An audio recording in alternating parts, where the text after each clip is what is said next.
The wind screamed across the Montana Territory like a dying animal, tearing at the canvas sides of the mail coach with frozen claws.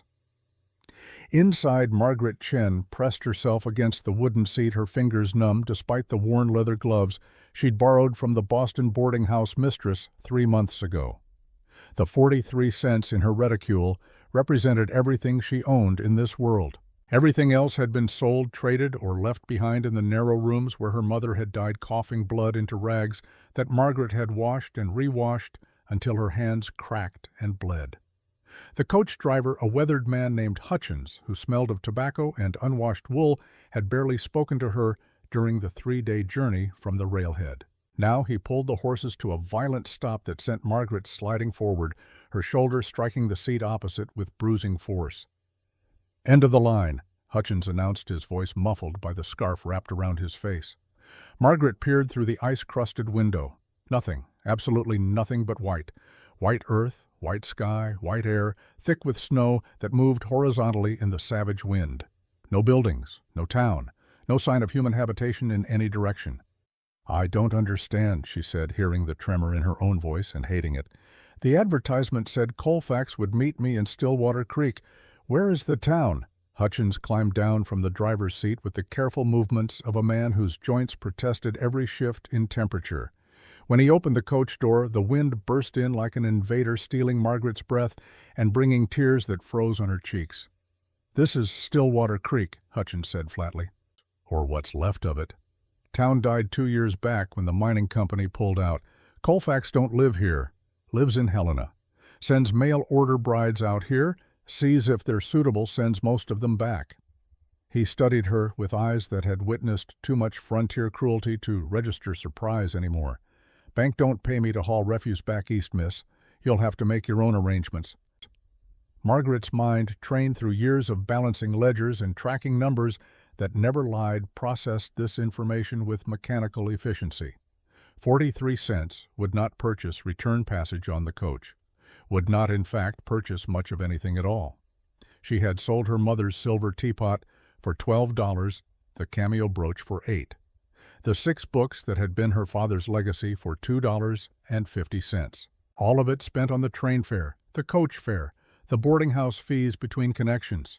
She had calculated everything down to the last penny, assuming that Hiram Colfax, banker and businessman, who had written such reasonable letters about needing a wife who understood numbers and household management, would at minimum provide shelter while they determined suitability.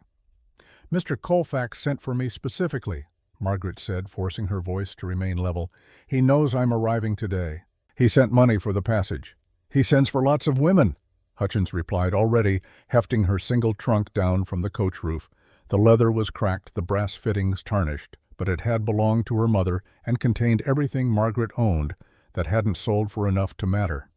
"You're the 5th this year. 3 of them he sent back. One of them," Hutchins paused his expression, suggesting he regretted beginning the sentence, "one of them didn't make it through the winter." He set the trunk in the snow beside the road. Road was perhaps too generous a term. Twin ruts already filling with fresh snow that might have been traveled by wagon once upon a time. "You can't leave me here," Margaret said, and now the tremor in her voice broke into something sharper. Fear, yes, but also anger. The kind of anger that had sustained her through her mother's final illness, through the closure of the textile factory where she'd kept the books for 340 workers, through the sale of every meaningful object in her life. "There's nothing here, no shelter. The temperature must be 20 degrees below freezing." 25 below by my reckoning, Hutchins agreed. He looked at her properly, then perhaps truly seeing her for the first time. Margaret knew what he saw. A woman who stood 6 feet and 2 inches in her stockinged feet, broad-shouldered and strong-boned, with features that combined her Chinese father's angular cheekbones and her Irish mother's wide-set gray eyes into a face that had never been called pretty, but might in certain lights be termed striking. She wore her best-dressed navy wool that she'd sewn herself, with careful attention to the seams that would accommodate her height without looking awkward. Her hair, thick and black with just enough wave from her mother's side, was pinned in a simple chignon beneath a bonnet that had cost more than she'd wanted to spend, but which she justified as necessary for meeting a potential husband. "You got maybe 90 minutes before you freeze solid." Hutchins continued with the matter-of-fact tone of a man delivering a weather report. "There's a homesteader about 6 miles northeast, if you can walk that far in this. But I wouldn't count on it. Snow's already up past your knees and getting deeper." He climbed back onto the driver's seat with the same careful movements. The horses stamped and blew their breath, creating clouds that the wind tore away immediately. "Wait," Margaret called, but her voice was lost in the shriek of the storm. The coach pulled away, wheels cutting through snow that would erase its tracks within minutes. Margaret stood alone on what had once been a road in what had once been a town, in a territory so vast and indifferent that her death would not even register as a statistic worth recording. The cold began its work immediately. It crept through the wool of her dress, through the layers of petticoats, through the chemps and corset that had seemed adequate in Boston but were laughably insufficient here. It stole the feeling from her toes first, then her fingers, then her cheeks. Her lungs burned with each breath, the air so cold it felt like swallowing knives. Margaret had read about hypothermia in a medical text her father had kept on his shelf between the accounting manuals and the poetry. The body's core temperature drops. Confusion sets in. The victim becomes drowsy, stops caring about survival, lies down in the snow, and simply goes to sleep. At the time, sitting in the warm parlor with her mother knitting by the fire, it had seemed almost peaceful. A gentle exit. There was nothing gentle about it. The cold hurt. It hurt with an intensity that made Margaret's previous sufferings seem trivial by comparison. Factory closure, merely an inconvenience, mother's death, a grief that could at least be processed while warm and fed. This was different. This was her body recognizing its imminent termination and screaming in protest. She tried to lift her trunk. The leather handles were already crusted with ice. Even using both hands, she could barely shift it. 6 miles. The homesteader Hutchins had mentioned might as well have been in Boston for all the good it did her.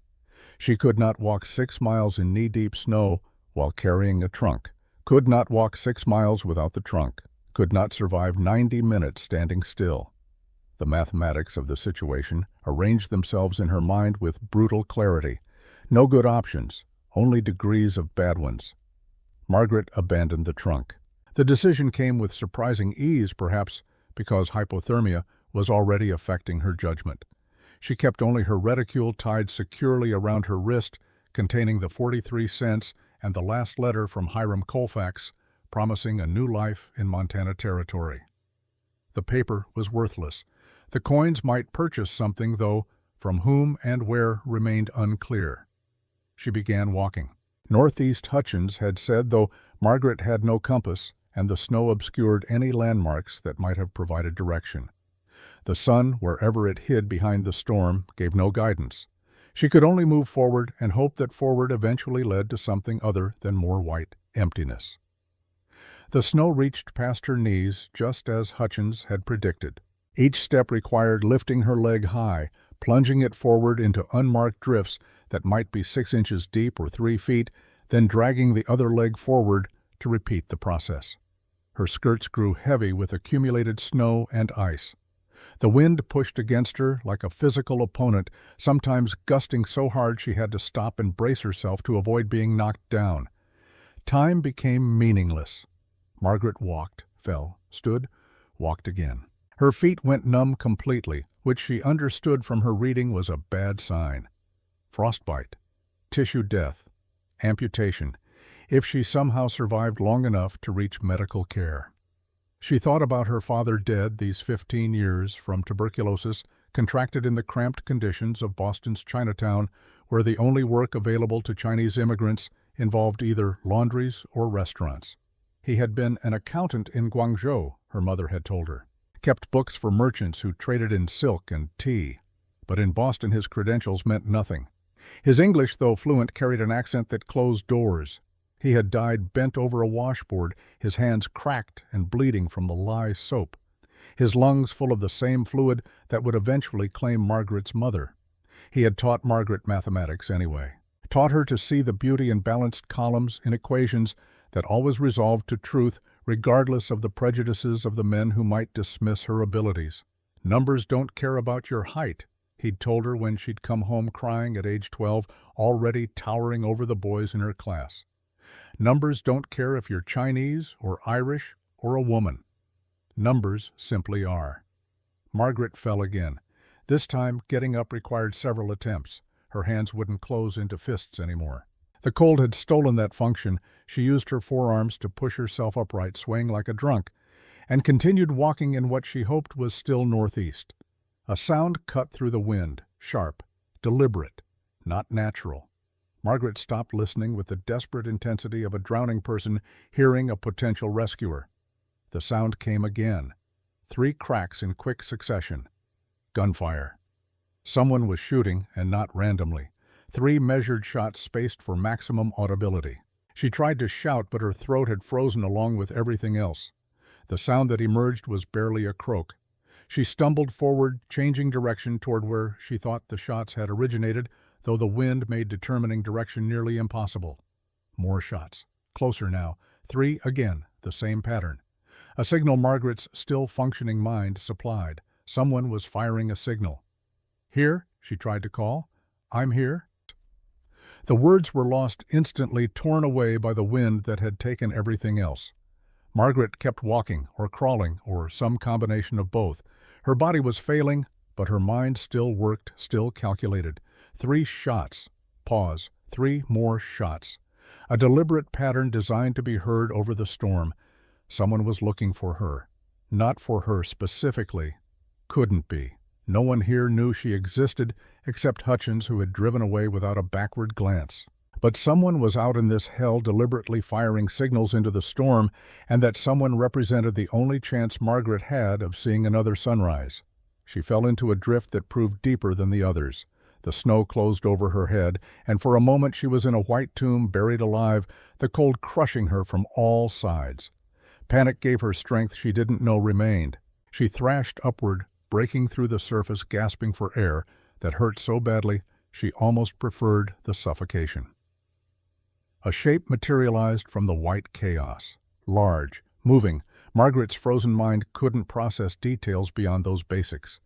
The shape resolved into a horse, a massive bay with frost in its mane and ice crusting its whiskers. On the horse sat a man. He was very tall. Even hunched against the wind, wrapped in a coat that might have been made from bear hide, he seemed to fill more space than should have been possible. A scarf wrapped around his lower face revealed only ice-colored eyes against weathered skin that fixed on Margaret with an intensity that cut through her hypothermic fog. The man didn't speak. He dismounted in one smooth motion, snow crunching under boots that came up past his knees. He was moving toward her, and Margaret's brain, still trying to catalog and categorize even as her body shut down, registered that he stood even taller than she did. Significantly taller. She would have to look up to meet his eyes if she were standing, which she wasn't anymore because her legs had finally quit cooperating. Strong arms caught her before she hit the ground. The man lifted her with the kind of ease that suggested her height and weight meant nothing to his strength. He settled her across the saddle, mounted behind her, and wrapped his coat around them both. The sudden relative warmth was so intense it felt like burning. "Can't talk," the man said, his voice rough and deep, muffled by the scarf and wind. "Ride. Now." Margaret wanted to ask who he was, where they were going, whether he knew Hiram Colfax or Stillwater Creek or anything about the situation she'd found herself in. But her jaw wouldn't work properly, and the cold had stolen all her words. She could only lean against the solid warmth of him as the horse began moving, each step deliberate and careful, through snow that would have killed her in another 20 minutes. The ride passed in a blur of white and cold, and the rhythmic movement of the horse beneath them. Margaret drifted in and out of consciousness, or perhaps merely in and out of awareness. Her body was shutting down non-essential functions to preserve the core. She knew this from her reading. Knew that if her core temperature dropped too far, nothing would save her. But wrapped in the bear hide coat that smelled of wood smoke and leather, and something else, something that was just the particular scent of this particular man, she felt her body beginning the slow process of believing it might survive after all. A shape emerged from the storm. Angular, man-made, a cabin built low and solid against the wind with small windows and a chimney from which no smoke rose. The man guided the horse to a small stable attached to the cabin's side, dismounted, and lifted Margaret down with the same casual strength. He carried her through a door that he kicked open rather than trying to manage it with his hands full into darkness that felt warm only by comparison to outside.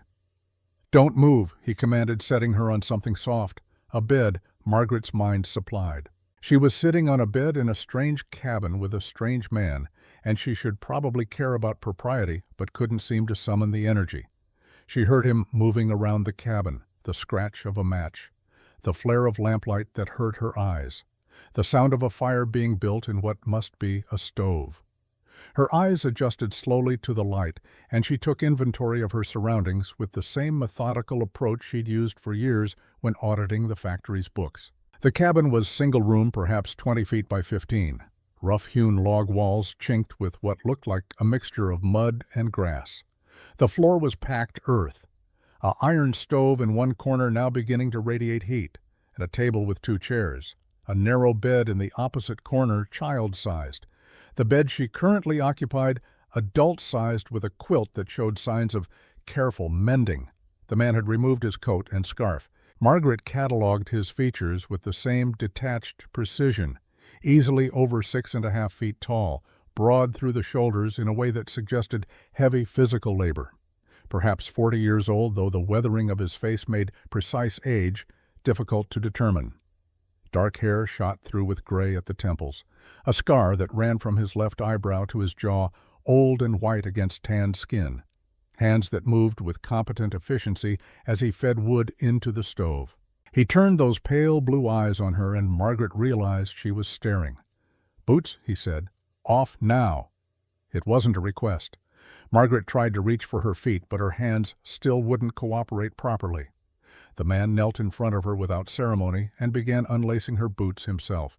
His movements were quick and impersonal, the touch of someone who had done this before. He pulled off the first boot, and Margaret saw her foot gray-white and lifeless-looking. "Frostbite," the man stated. Not a question. "Bad, but not fatal if we work fast." He removed the second boot and both stockings, then stood and crossed to a basin on the table. He poured water from a pitcher, tested the temperature with his elbow, and brought the basin back to where Margaret sat. "This will hurt," he warned, and lowered her feet into the water. The pain was extraordinary. Margaret had thought the cold hurt, but this was different. Worse, a burning agony that spread from her toes up through her entire body. She bit down on her lip, hard enough to taste blood, determined not to scream.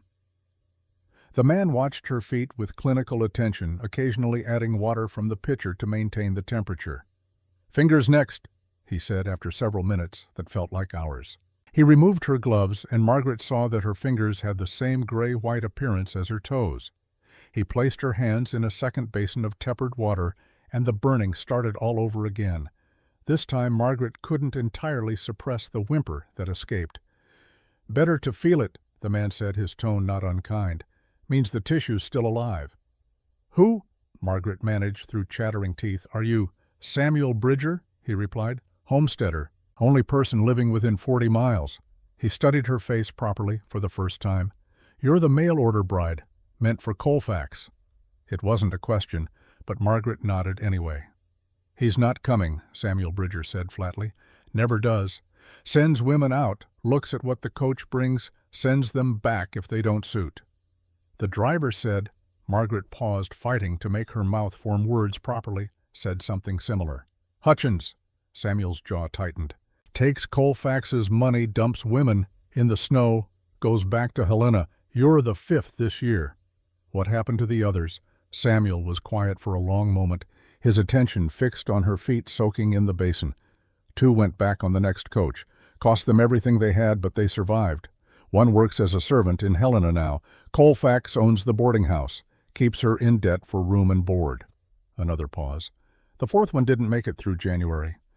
The words settled into the warm cabin like stones dropping into still water. Margaret processed this information, arranging it into columns of credit and debit cost and consequence. "Why do you live out here alone?" she asked. Samuel stood, moving to the stove to add more wood. "Homestead Act. 160 acres, if I can prove it up. That means living on it, cultivating 40 acres, staying for 5 years. I'm 3 years in. 2 more, and the land's mine permanent." but you're alone. My wife and son died." The words were delivered in the same flat tone he'd used for everything else, but Margaret heard the weight beneath them. 3 years ago, winter. I was gone hunting. Storm came early. When I got back, they'd frozen. Now I stay on the homestead. Alone." Margaret looked around the cabin again, seeing it differently now. The child's bed in the corner. The 3 plates on the shelf, not 2. The mended quilt that had probably been sewn by hands that would never sew again. "I'm sorry," she said, knowing the words were inadequate. Samuel shrugged. "You can't stay here. Not proper. There's a line shack about 2 miles south, but it won't keep you alive through winter. Best option is you wait for the next coach to Helena, 3 weeks from now." "I have 43 cents, Margaret said. "The coach fare to Helena costs more than that." Samuel pulled her feet from the water and examined them critically. The gray-white had shifted to angry red, but the color was returning. "Toes'll be fine. Maybe lose the nail on the big toe, but the tissue's alive." He moved to her hands, checking those as well. "Same story. You'll hurt for a few days, but nothing permanent." "Did you hear what I said?" Margaret asked. "About the money." "Heard you." "So I can't leave in 3 weeks. I can't pay for passage." Samuel stood carrying the basins to the door and dumping the water outside. Cold air rushed in briefly before he closed the door again. "Not my problem." "Then what am I supposed to do?" He turned to look at her fully, and Margaret saw calculation happening behind those pale blue eyes. The same kind of calculation she did herself when confronted with columns that didn't balance, when the numbers told a story that required creative problem-solving. "Can you do math?" he asked abruptly. The question was so unexpected that Margaret blinked. "Yes. I was head accountant at a textile factory in Boston. 340 employees, managed payroll, supply, purchasing, client invoicing, tax preparation." Samuel crossed to a shelf and pulled down a stack of papers. He brought them to the table and spread them out. Margaret, her feet still too tender to walk properly, couldn't see the details from where she sat. "Come here," Samuel said. Margaret stood carefully, testing her weight on her damaged feet. The pain was considerable, but manageable. She limped to the table and looked down at what Samuel had spread before her. Ledgers, or what were attempting to be ledgers. 3 years' worth of records tracking seed purchases, crop sales equipment costs, and what looked like property tax assessments. The handwriting was neat enough, but the organization was chaotic. Dates out of sequence, calculations that didn't add up. Line items that referenced previous entries without clear notation. "This is," Margaret began, then stopped herself. Insulting his bookkeeping wouldn't help her situation. "It's a mess," Samuel finished for her. "I know, my wife kept the books before. She had a system. I don't. I plant wheat, I harvest wheat, I sell wheat. The numbers are supposed to track what I owe and what's owed to me, but I can't make sense of it anymore." Margaret ran her finger down one column, her professional instincts immediately cataloging errors. "This calculation for the seed purchase is wrong. You've been overcharged by," she paused, adding numbers in her head, 18%. 18% over 3 years on seed alone comes to more mental calculation, approximately $96. Samuel leaned against the table, arms crossed. "Can you prove that?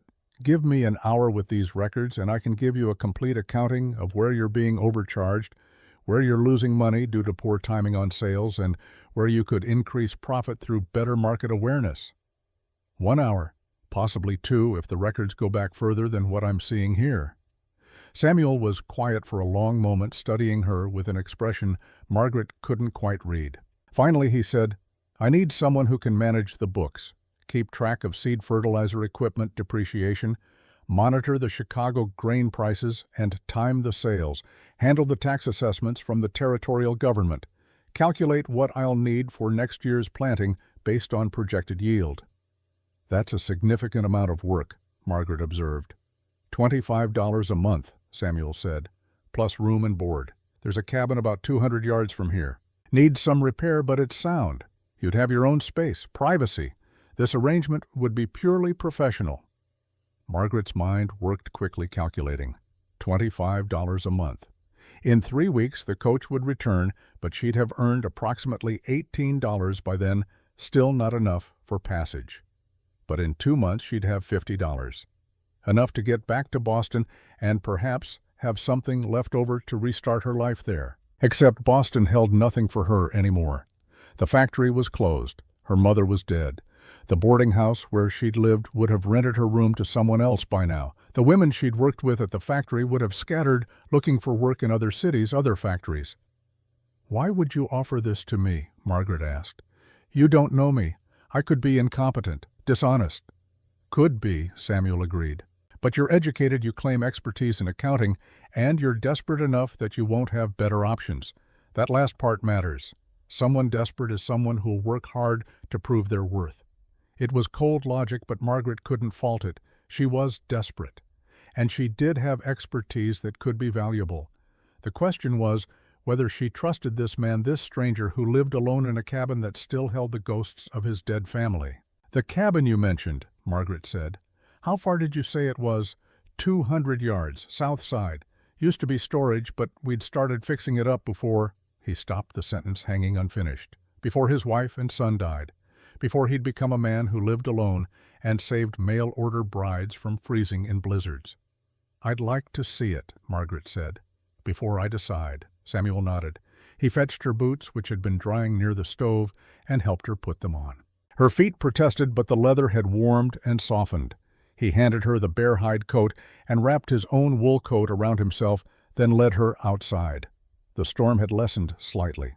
Snow still fell, but the wind had dropped to something merely bitter rather than lethal. Samuel walked with long strides that Margaret had to work to match her feet still tender through snow that came up past her calves. The cabin he'd mentioned appeared after about a minute of walking. It was smaller than his own dwelling, perhaps 12 feet by 10. The logs were sound, the chinking intact. Samuel pushed open the door, and the interior smelled of old hay and mouse droppings, but nothing worse. There was a small window currently shuttered. A stone fireplace that looked functional, rough wooden floor rather than packed earth. "I'd need to bring over a bed," Samuel said. "Some furniture. The stove from my place, I'd get a new one. We'd need to clean this thoroughly." But it's sound, wind-tight, safe. Margaret turned slowly, taking inventory. It was small, but it was hers, or could be hers. A space where she wouldn't have to fold herself smaller, wouldn't have to apologize for her height or her heritage or her unfeminine expertise with numbers. "And the work," she asked. "You said bookkeeping, market monitoring, tax preparation.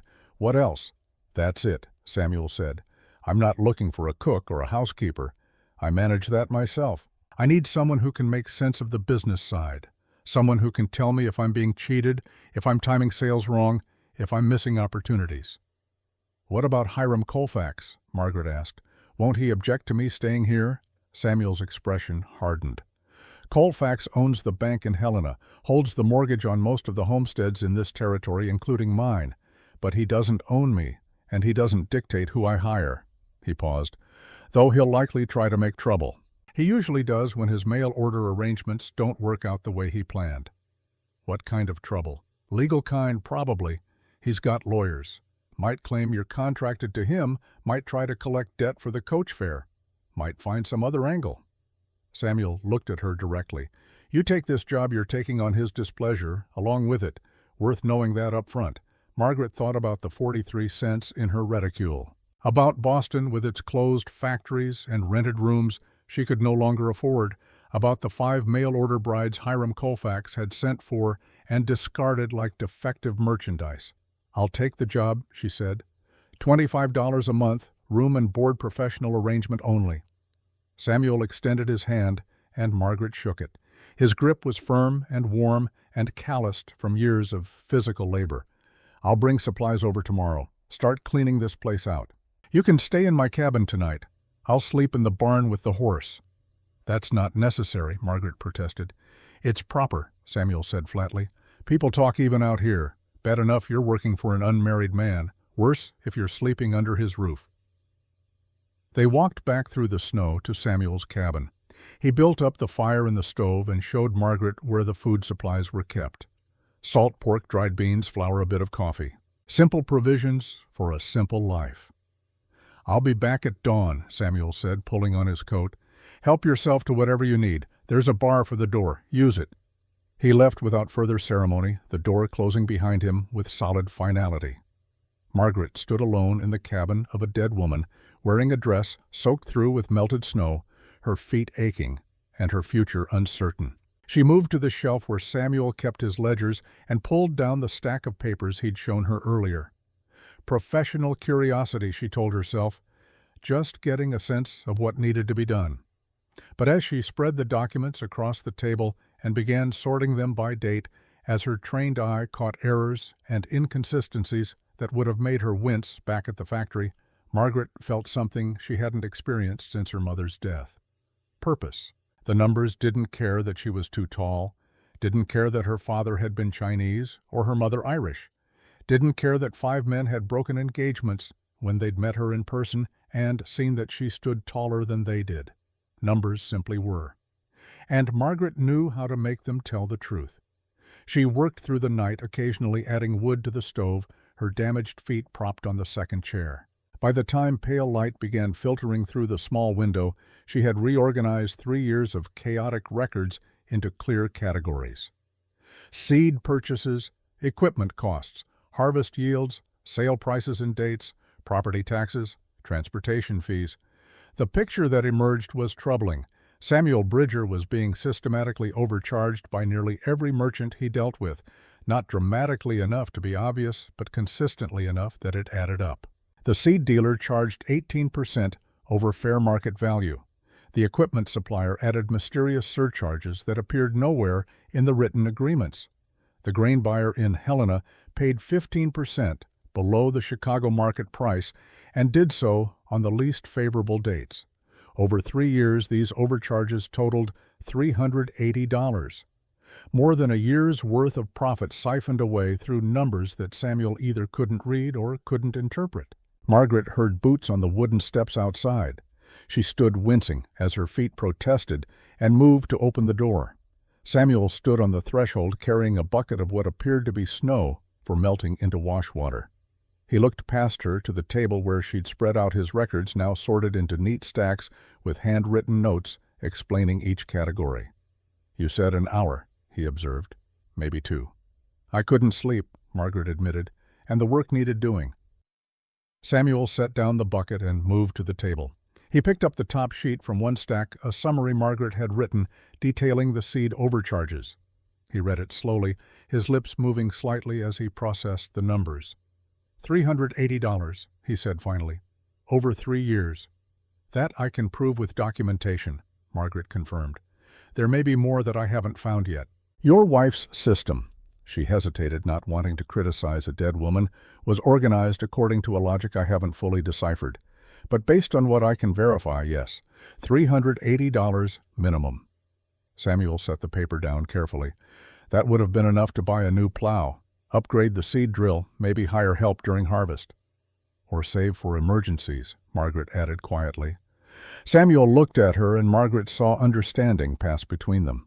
$380 might have been enough to buy extra food stores before a harsh winter. Might have been enough to make the difference between survival and death when a storm came early and a man was away hunting. "I'll make breakfast," Samuel said, moving toward the stove. "Then we'll go into Helena, file complaints with the Territorial Commerce Board about the overcharges, and," he paused, his back to her, "we'll need to register you as my employee officially. Make it legal before Colfax tries to make trouble." "You think he will?" "I know he will," Samuel replied. "Man like Colfax doesn't like losing control. You were supposed to be his to accept or reject. Now you're working for me instead. He'll see that as theft." "I'm not property to be stolen," Margaret said sharply. Samuel turned to look at her. A flicker of respect crossed his weathered features. "No," he agreed. "You're not. But the law doesn't always see things clearly where women are concerned. Better to have everything documented properly before Colfax's lawyers start sniffing around." He prepared a simple breakfast of fried salt pork and johnny cakes made from cornmeal. They ate in silence, Margaret too tired to make conversation, and Samuel apparently not inclined toward unnecessary words. But the silence was companionable rather than awkward. The quiet of two people who understood that sometimes work mattered more than talk. After breakfast, Samuel hitched his horse to a small wagon that had been stored in the barn. He helped Margaret up to the seat, her feet still protesting any movement, and they began the long drive to Helena. The storm had passed completely, leaving behind a landscape of white so brilliant it hurt to look at directly. The cold remained brutal, but the wind had died to occasional gusts that sent snow devils spinning across the frozen ground. "How far to Helena?" Margaret asked. 40 miles, Samuel replied. "We'll make it by evening if the road stays clear." 40 miles. The same distance that separated this homestead from any meaningful civilization, the same isolation that had killed Samuel's wife and son. Margaret understood now why he lived alone, why he'd stayed on this land that held such painful memories.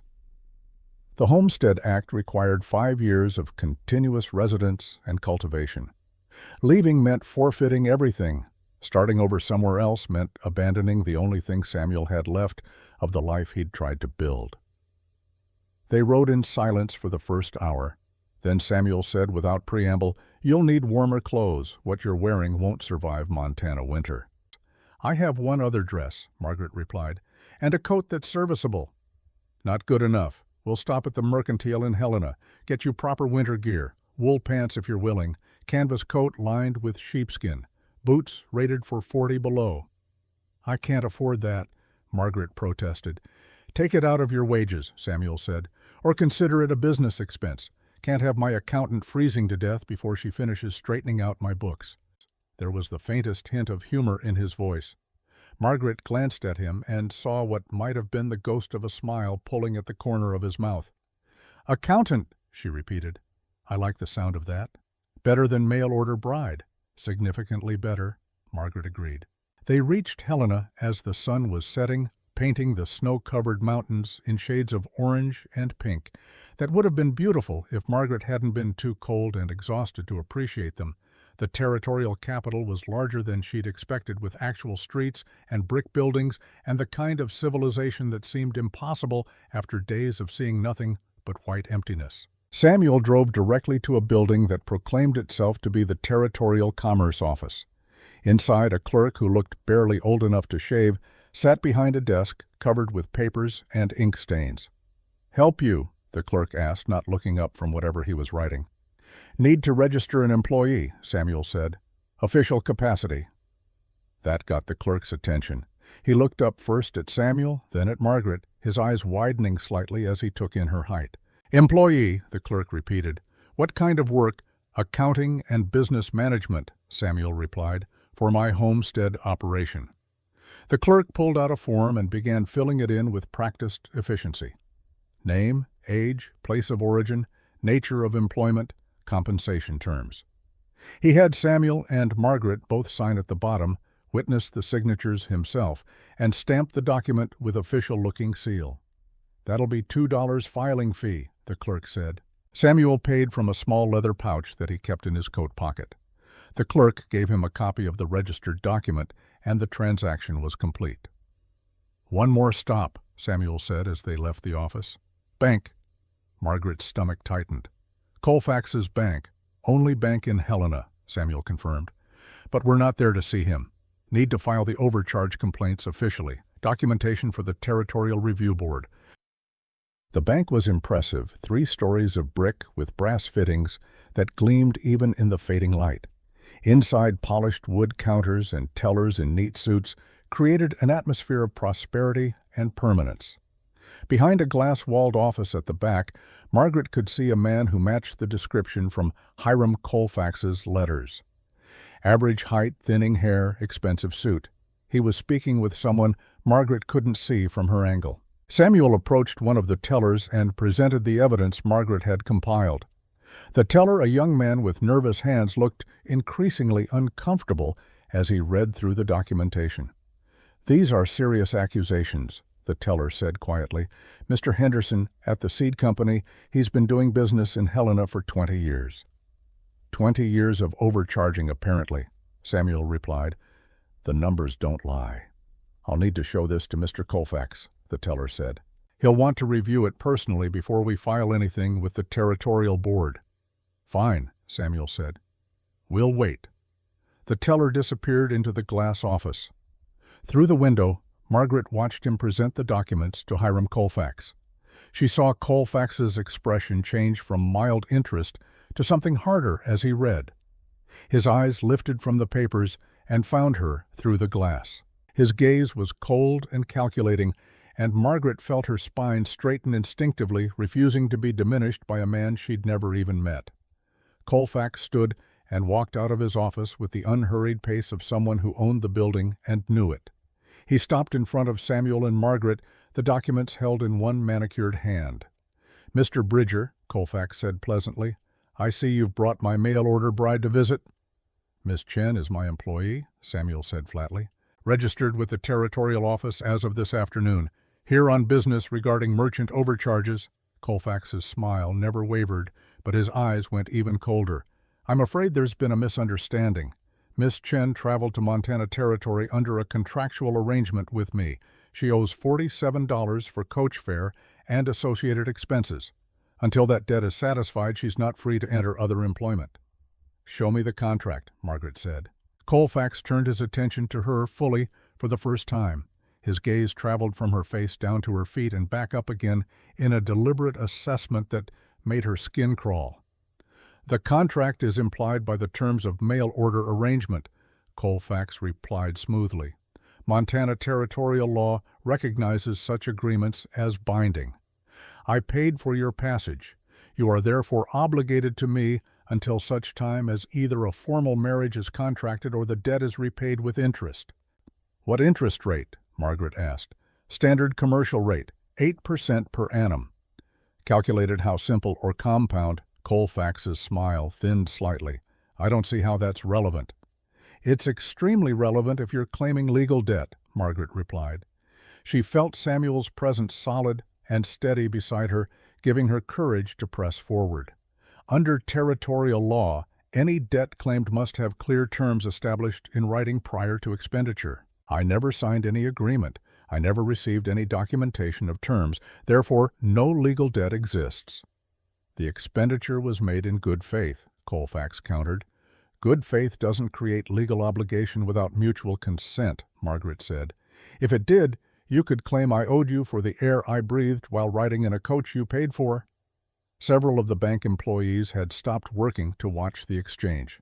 Colfax noticed, and his expression hardened further. "This is neither the time nor the place for legal debate," he said. "Miss Chen, I suggest you consult with proper legal counsel before making claims about territorial law you clearly don't understand." "I understand numbers," Margaret replied. "And the numbers say you've been systematically overcharging homesteaders through your business associates for years. Mr. Bridger's case is merely the first I've documented. I imagine there are others." The temperature in the bank seemed to drop 10 degrees. Colfax looked at Samuel with open hostility now. "You'd do well to control your employee Bridger," Colfax said quietly. "Making accusations against respected businessmen can have consequences." "Only accusations I'm making are backed by documentation," Samuel replied, "which your teller has right there in his hands. You want to file them with the territorial board, or should I take them to the marshal's office instead?" For a long moment, Margaret thought Colfax might refuse outright. But then he glanced around at his employees, all of whom were now definitely listening, and seemed to recalculate his approach. "I'll review these personally," Colfax said, taking the documents from his nervous teller. "If there are genuine errors, they'll be corrected. But understand, Bridger, that business relationships in Helena are built on trust. Undermining that trust can make future transactions difficult, very difficult." It was a threat barely dressed in civilized language. Samuel seemed unmoved. "Appreciate your time," Samuel said. "We'll expect to hear about the findings within 2 weeks." He turned and walked toward the door. Margaret followed, feeling Colfax's gaze boring into her back with every step. Outside, the cold air felt cleaner somehow, as if the bank had been contaminated by more than just financial corruption. "He's going to make trouble," Margaret said. "Yes," Samuel agreed. "But we documented everything properly. He can't claim illegal debt without proof of contract. Can't suppress the overcharge complaint without looking guilty. Best he can do is make things difficult through other channels." "What other channels?" Samuel helped her up into the wagon. "We'll find out soon enough." They made one more stop at the Mercantile, where Samuel outfitted Margaret with proper Montana winter gear. Wool pants that shocked the shop clerk, but which Samuel insisted were necessary. Canvas coat lined with sheepskin, boots rated for brutal temperatures, thick gloves, and a scarf that wrapped around her face, leaving only her eyes exposed. The total came to $34. Margaret tried to protest, but Samuel paid without discussion. "Take it from my wages," Margaret said as they loaded the supplies into the wagon. "We'll settle accounts monthly," Samuel replied. "Right now you need to survive your first Montana winter. The clothes are an investment in making sure that happens." They began the long drive back to the homestead as full darkness fell. The temperature dropped to bone-cracking cold, and Margaret was grateful for the new coat, even though it smelled of lanolin and unfamiliar animals. Above them, stars appeared in such profusion that Margaret, accustomed to Boston's light, polluted skies, could only stare in wonder. "Never seen the stars like this before," she said. "Nothing between you and them out here," Samuel replied. "No city lights, no smoke, just you and the sky and the cold." "It's beautiful," Margaret said, in a terrible sort of way. Samuel glanced at her, and in the starlight she saw something shift in his expression. "Yes," he agreed quietly, "it is." They reached the homestead near midnight. Samuel helped Margaret down from the wagon and carried her new supplies to the small cabin they'd looked at that morning. It was still dirty, still smelled of mice, but in the darkness it seemed almost welcoming. A space that was hers. A space where she could stand at her full height without apology. "I'll bring over furniture tomorrow," Samuel said. "Get the stove installed. For tonight you're back in my cabin. I'll take the barn again, Mr. Bridger." Margaret began, then stopped. She wanted to thank him, but the words seemed inadequate. He'd saved her life, given her employment, stood beside her against a man who clearly had both power and willingness to use it. "How did you thank someone for that? Call me Sam," he said. "If we're going to be working together, might as well use first names." "Sam?" Margaret repeated. "I'm Margaret, or Maggie, if you prefer." "Maggie," Sam said, testing the name. He nodded. "Suits you better than Margaret." He left her at the door of his cabin with instructions to bar it from the inside. Maggie went through the same routine as the night before, built up the fire, made herself tea from the precious coffee supply, rationing it carefully, examined her feet, which were still tender but showed no signs of serious damage. Then she returned to the ledgers spread across the table and continued her work, because the numbers still needed to balance. The errors still needed to be corrected. And somewhere in Helena, Hiram Colfax was almost certainly planning his next move. But for the first time since her mother's death, Maggie Chen felt something that might have been hope stirring in her chest. She had work that mattered, skills that were valued, a place to sleep that didn't require her to fold herself into someone else's expectations. Outside, the Montana winter pressed against the cabin walls with crushing force. But inside, warmed by the fire and surrounded by numbers that were finally beginning to tell their true story, Maggie was exactly where she needed to be. She was home. Dawn came late to Montana in December, the sun struggling to lift itself above the eastern mountains like a man hauling himself out of a frozen river. Maggie woke to find frost coating the inside of the cabin windows in patterns that looked like ferns carved from ice. Her breath misted in the air despite the embers still glowing in the stove. She added wood quickly, her movements efficient from a childhood spent managing coal fires in a Boston tenement where heat was precious and fuel expensive. Outside, she heard the rhythmic sound of an axe biting into wood. She dressed in layers, grateful now for the wool pants Sam had insisted on purchasing. They were scandalous by Boston standards, but eminently practical when the temperature hovered somewhere around 20 below zero. Over the pants, she wore her navy dress, shortened now to a more practical length that wouldn't drag in the snow. The new boots came up past her calves and laced tight enough to keep out moisture. When she opened the cabin door, she found Sam had already been working for what must have been hours. A substantial pile of split firewood stood near the smaller cabin, and he was in the process of carrying furniture across the snow-packed path. A narrow bed frame, a table that looked handmade but sturdy, two chairs that didn't match but both appeared sound. "Morning," Sam said without breaking his rhythm. He set down the chairs and headed back toward his cabin for another load. "You should have woken me," Maggie protested. "I could have helped." "You're still recovering from frostbite," Sam replied. "And I've been moving furniture since before you were born. Don't need help." But Maggie followed him anyway, carrying smaller items: a basin for washing, a lamp with a cracked glass shade that still functioned, a small mirror that must have belonged to Sam's wife, its frame carved with delicate flowers that spoke of care and time invested in beauty even on the frontier. By mid-morning, they had the small cabin furnished with the basics. Sam installed the stove, a newer model that he'd apparently purchased in Helena specifically for this purpose, and got a fire burning hot enough to drive the worst of the cold from the single room. Maggie swept the floor with a broom made from bound twigs, then went over it again with a wet cloth, scrubbing away years of accumulated dirt and mouse droppings. "Needs a proper cleaning still," she observed, surveying the results with the critical eye of someone who'd spent years managing a household on limited resources. "But it's livable." "Livable is a start," Sam agreed. He was examining the window frame, checking for gaps that would let in cold air. "I'll bring over some rags to pack around the edges here, and you'll need bedding. Got extra quilts at my place." "You've already spent too much," Maggie said. "The clothes, the furniture, now bedding. I'm in debt to you before I've done any work worth paying for." Sam turned to look at her, his pale blue eyes serious. "The way I figure it, you've already saved me $380 I didn't know I was losing. That pays for a few quilts and some second-hand furniture." He paused, then added, "Besides, investment in my accountant is investment in my business. Can't have you freezing or working in conditions that aren't fit." "Accountant," Maggie repeated, savoring the word the same way she had in the wagon yesterday. It felt more substantial than any title she'd held before. At the factory she'd been head bookkeeper, which sounded important but carried no real authority. Here on this isolated homestead, she was the only person for 40 miles who could make sense of the numbers that determined survival or failure. "Come on," Sam said. "Want to show you the operation? Oh, you can't manage books if you don't understand what you're tracking." He led her out past the barn to where the land opened up into rolling fields that in summer would presumably be covered with wheat. Now they were buried under snow, the terrain marked only by fence posts that poked up like fingers pointing accusingly at the sky.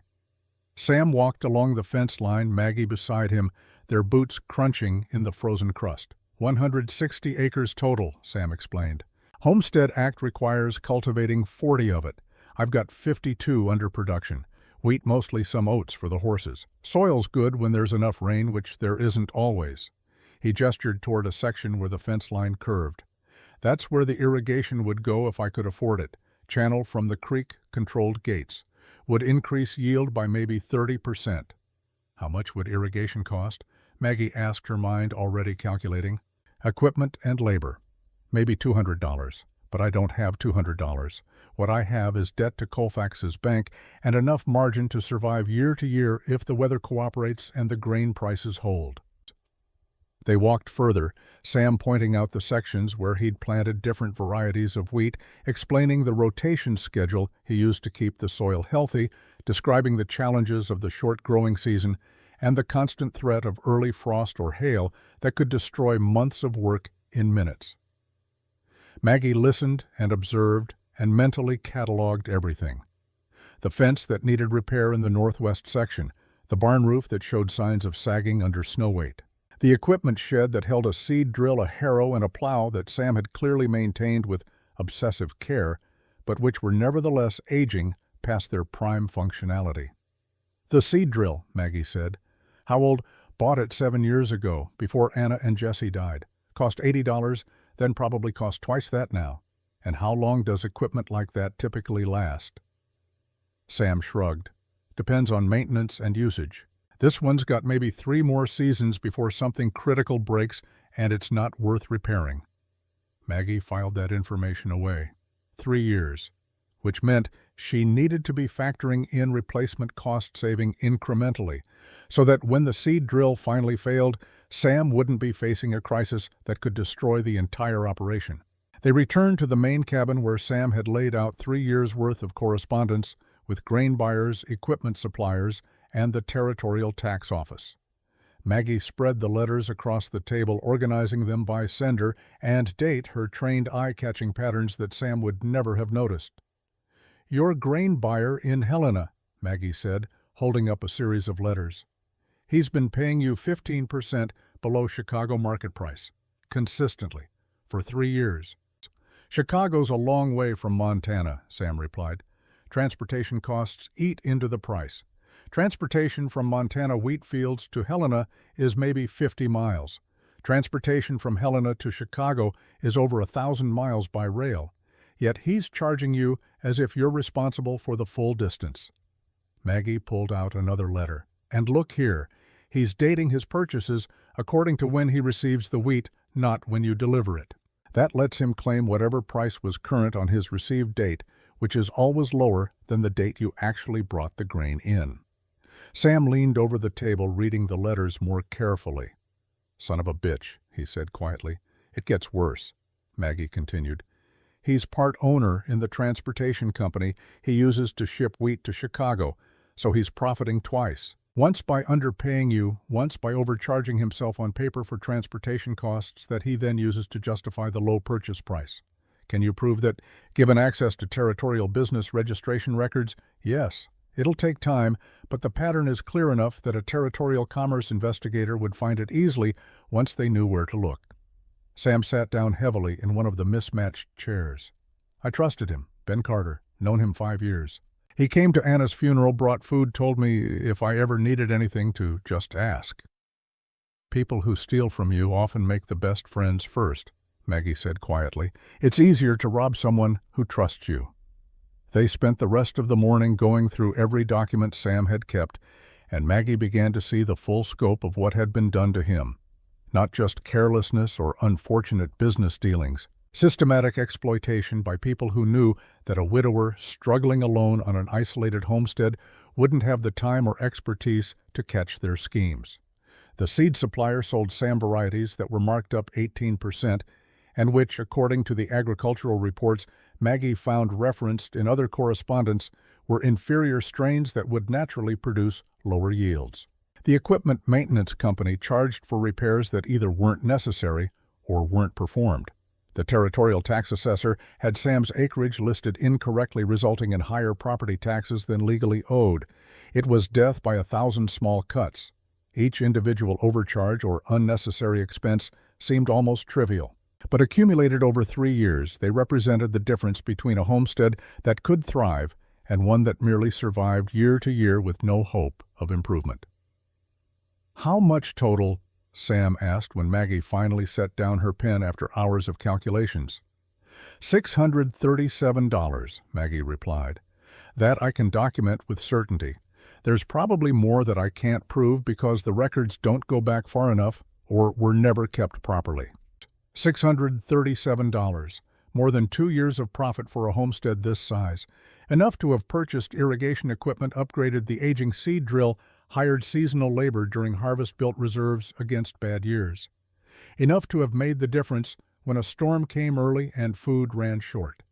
Sam stood and walked to the window, staring out at the snow-covered fields. Maggie watched his back, saw the tension in his shoulders, and understood that this wasn't just about money. It was about trust betrayed, about men who'd smiled and shaken his hand while robbing him, about the possibility that better bookkeeping might have meant Anna and Jesse had food enough to survive that winter 3 years ago. "We file complaints with the Territorial Commerce Board," Maggie said quietly. "Document everything submitted officially. The law requires investigation of documented fraud. It's slow, but it's thorough." "And in the meantime, these men keep operating," Sam said without turning around. "Keep cheating other homesteaders who don't have accountants to catch them." "Yes," Maggie admitted. "That's how the system works. Documentation, investigation, legal proceedings. It takes time." Sam turned to face her. "What if we went to them directly, confronted them with the evidence, demanded restitution? They'd deny everything and likely destroy any records that might prove guilt," Maggie replied. "And then we'd have no case at all. So we just file papers and wait and hope the territorial government actually cares enough to act. Unless you have a better idea, yes." Sam was quiet for a long moment. Then he said, "What if we could prove the connections between the grain buyer and the transportation company? Between Colfax's bank and the suppliers who are overcharging? Show it's not isolated incidents, but organized fraud. That would require access to business registration records, Bank documents, shipping manifests, Maggie said. We can request some of that through official channels, but anything that might be incriminating will be buried or hidden. Helena's not that big a town, Sam said slowly. People talk. Clerks see things. Maybe we don't need official access. Maybe we just need to ask the right questions to the right people. Maggie felt something shift in her chest, a kind of excitement she hadn't experienced since her factory days when she'd caught a supplier padding invoices and managed to save the company $200 by threatening to expose the fraud. This was bigger, more complex, and potentially more dangerous if Hiram Colfax and his associates realized what she was doing. It would take time, Maggie said, and we'd need to be careful. If Colfax thinks we're building a case against him, he'll move to protect himself. How long? Maggie considered the scope of what would be required. Cross-referencing business registrations with ownership records, tracking shipping patterns to prove the transportation company was owned by the grain buyer, finding witnesses among clerks or other homesteaders who'd been similarly cheated, building a case solid enough that the territorial government couldn't ignore it. 2 months, she said finally, maybe 3 if we're thorough. That takes us to spring, Sam observed. Planting season. I'll be too busy to help much. I don't need help, Maggie replied. I need access to records and permission to ask questions on your behalf. The rest is just bookkeeping on a larger scale. Sam studied her with that pale blue gaze that seemed to see more than most people noticed. You really think you can do this? Build a case strong enough to take down men who've been operating this scheme for years? Numbers don't lie, Maggie said. And men who steal through numbers always leave traces. They can't help it. They have to record transactions somewhere or the fraud doesn't profit them. My job is finding those records and making them tell the truth. All right, Sam said, but we do this smart. You don't confront anyone directly. You don't let on what you're investigating. You're just a new accountant getting familiar with local business practices, asking questions any competent bookkeeper would ask. Agreed, Maggie said. They shook hands on it, a formal gesture that felt like sealing a contract more binding than any paper document. Then Sam stood and stretched his height, requiring him to duck slightly to avoid the ceiling beams. Getting late, he observed. You should settle into your cabin.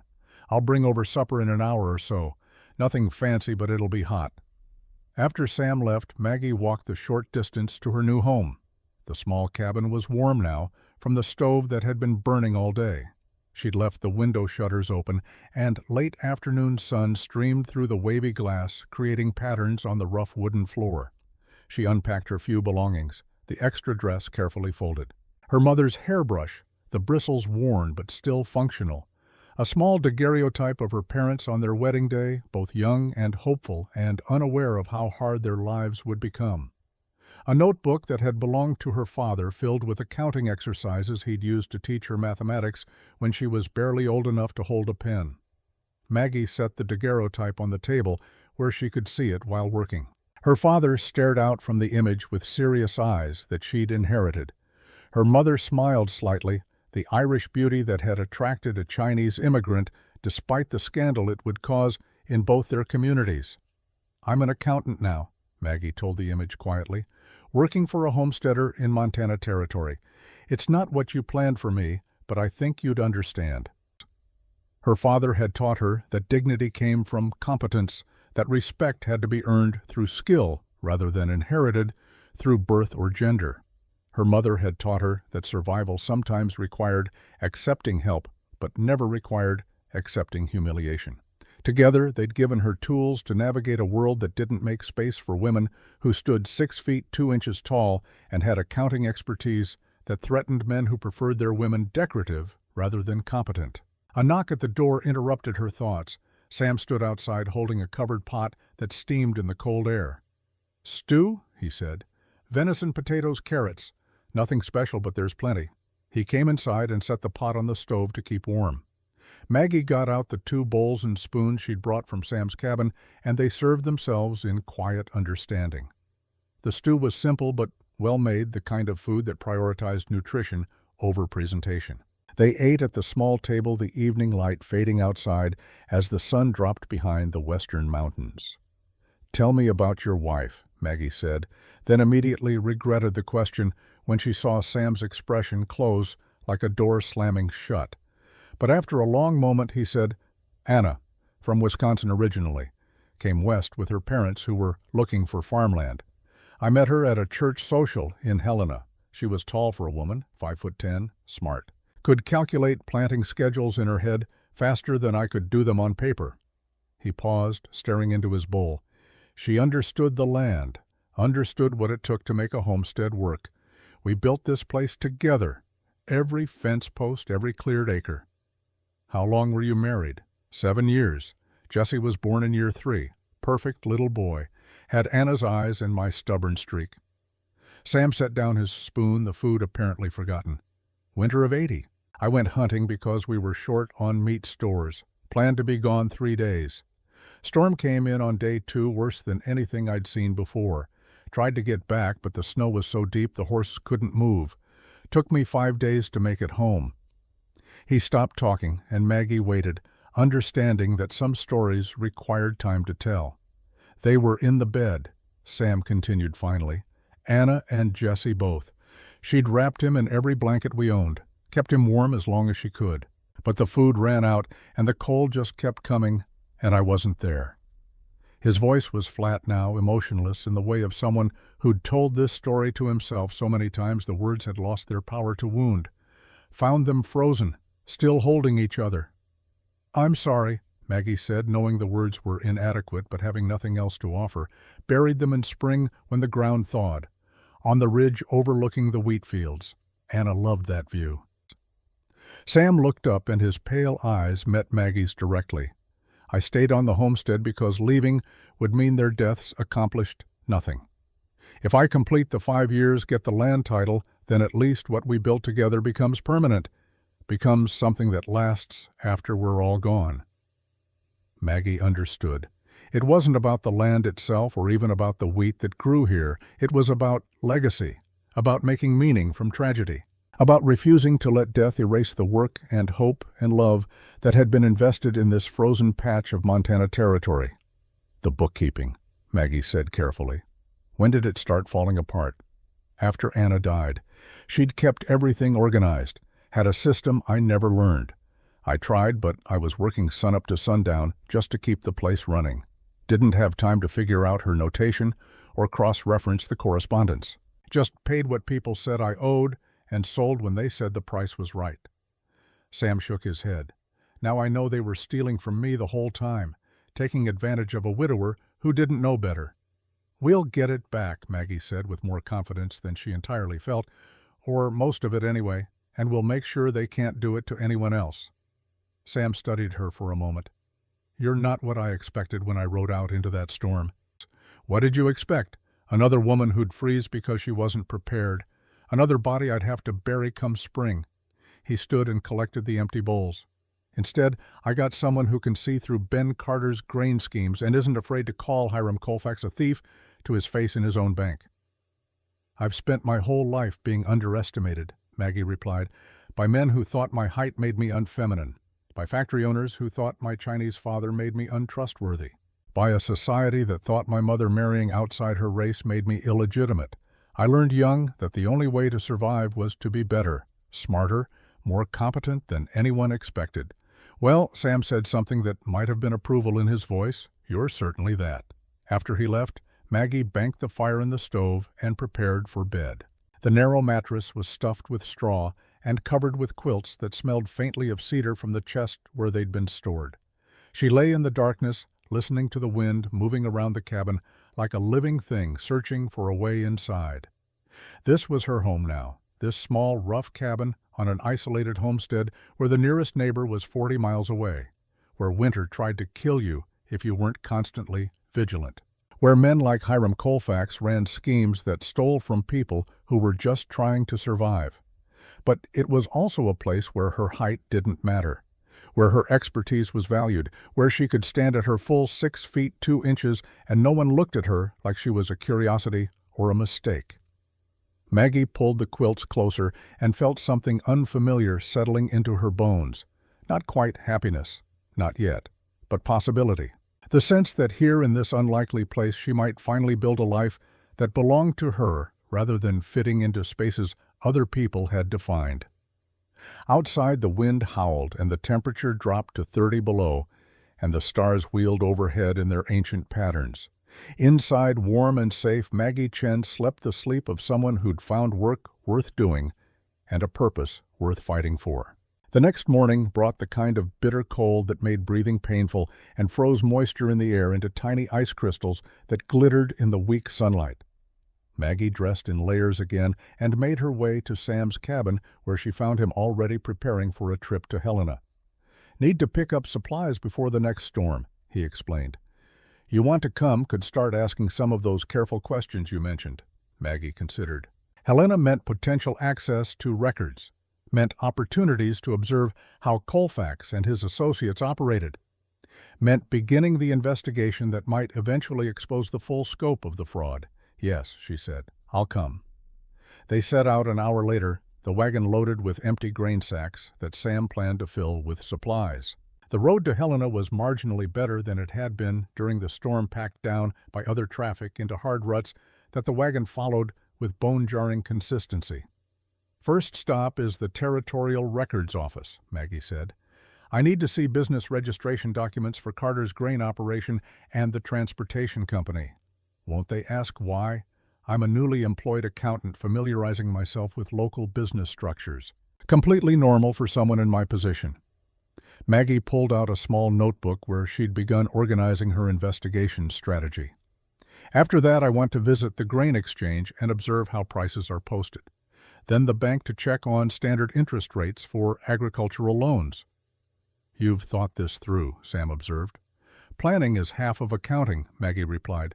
"The other half is catching people who think you won't notice the details." They reached Helena by mid-morning, and Sam drove directly to the Territorial Records Office. Inside, a clerk who looked old enough to have witnessed Montana's territorial organization sat behind a desk covered with ledgers and filing boxes. "Help you?" the clerk asked without looking up. "I need to review business registration documents," Maggie said. "Specifically for Carter Grain and Merchandise and for Mountain West Transportation Company." "You a lawyer?" "Accountant." "I'm conducting due diligence for a client considering business relationships with these entities." The clerk finally looked up his rheumy eyes, taking in Maggie's height and then her gender with equal surprise. But after a moment he simply shrugged and pulled out 2 thick folders from a filing cabinet. "Registration documents are public record," he said. "You can review them here, but nothing leaves the office." Maggie spent the next hour going through the documents with meticulous care. Carter's grain operation had been registered 8 years ago with Benjamin Carter listed as primary owner. But buried in the partnership agreements was a second name, Hiram Colfax, listed as 40% stakeholder. The transportation company showed an even more interesting ownership structure. Primary owner was listed as Marcus Webb, but the business license showed that the company had been capitalized with a loan from Colfax's bank. A loan that, according to the terms, gave the bank the right to claim majority ownership if payments fell behind by more than 90 days. Maggie copied the relevant information into her notebook, her handwriting small and precise. This was the connection she'd suspected. Colfax had partial ownership in the grain operation and effective control over the transportation company, which meant he profited at multiple points in the supply chain while homesteaders like Sam got squeezed from every direction. "Find what you needed?" the clerk asked when Maggie returned the folders. "Yes, thank you," Maggie replied. "Very illuminating." Their next stop was the grain exchange, a bustling warehouse where farmers brought their wheat for sale and where prices were posted daily based on Chicago market reports. Maggie watched the system for over an hour, noting how Carter's operation seemed to purchase wheat at times when prices were reported as low, only to ship it days later when prices had risen. The difference represented pure profit that Carter wasn't sharing with the homesteaders who'd grown the grain. She also noticed something else. Several other homesteaders' men who looked as weathered and worn as Sam delivering wheat and accepting whatever price Carter's clerk quoted without question. They had the tired resignation of people who knew they were being cheated but lacked the expertise or energy to fight back. At the bank, Maggie inquired about standard interest rates for agricultural loans and learned that Colfax was charging homesteaders 9%, while the territorial standard was 6%. Another 3% pure profit extracted from people who had no other borrowing options. By early afternoon, they had everything Maggie needed to begin building her case. They loaded the wagon with supplies and began the long drive back to the homestead. Maggie was quiet, her mind organizing the evidence she'd gathered into the structure of an argument that would eventually have to convince territorial investigators that Colfax's operation constituted fraud. "You're planning something," Sam observed. "I can tell by the way you're staring at nothing." "I'm planning how to take down a sophisticated fraud operation using nothing but publicly available records and the testimony of homesteaders who are tired of being cheated," Maggie replied. "Sounds impossible." "Difficult," Maggie corrected. "Not impossible. There's a difference." They were still 20 miles from the homestead when Maggie saw riders approaching from the east. 3 men on horseback moving with the kind of deliberate pace that suggested purpose rather than casual travel. Sam saw them at the same moment, and his hand moved to the rifle he kept under the wagon seat. "Trouble?" Maggie asked quietly. "Maybe," Sam replied. "Not many people have reason to be out this way." The riders drew closer, and Maggie could make out details. All 3 wore heavy coats and wide-brimmed hats. All 3 had the hard look of men accustomed to violence. The leader, a man with a scarred face and eyes the color of creek ice, pulled his horse to a stop directly in front of the wagon, forcing Sam to rein in. "Bridger," the man said. It wasn't a greeting. "Prescott," Sam replied neutrally. "Heard you've been making noise in Helena, filing complaints, stirring up trouble with men who got better things to do than answer questions about their business practices." "I've been filing legitimate grievances about documented fraud," Sam said evenly. "That's my right under territorial law." "Right or not, it's causing problems," Prescott continued. He shifted in his saddle, and his coat opened just enough to reveal a pistol holstered at his hip. "Mr. Colfax asked me to deliver a message. Stop making trouble or things get complicated." "That a threat?" Sam asked. "It's friendly advice," Prescott said, though nothing about his expression looked friendly. "Accidents happen on homesteads, fires, equipment failures. People get hurt when they're not careful."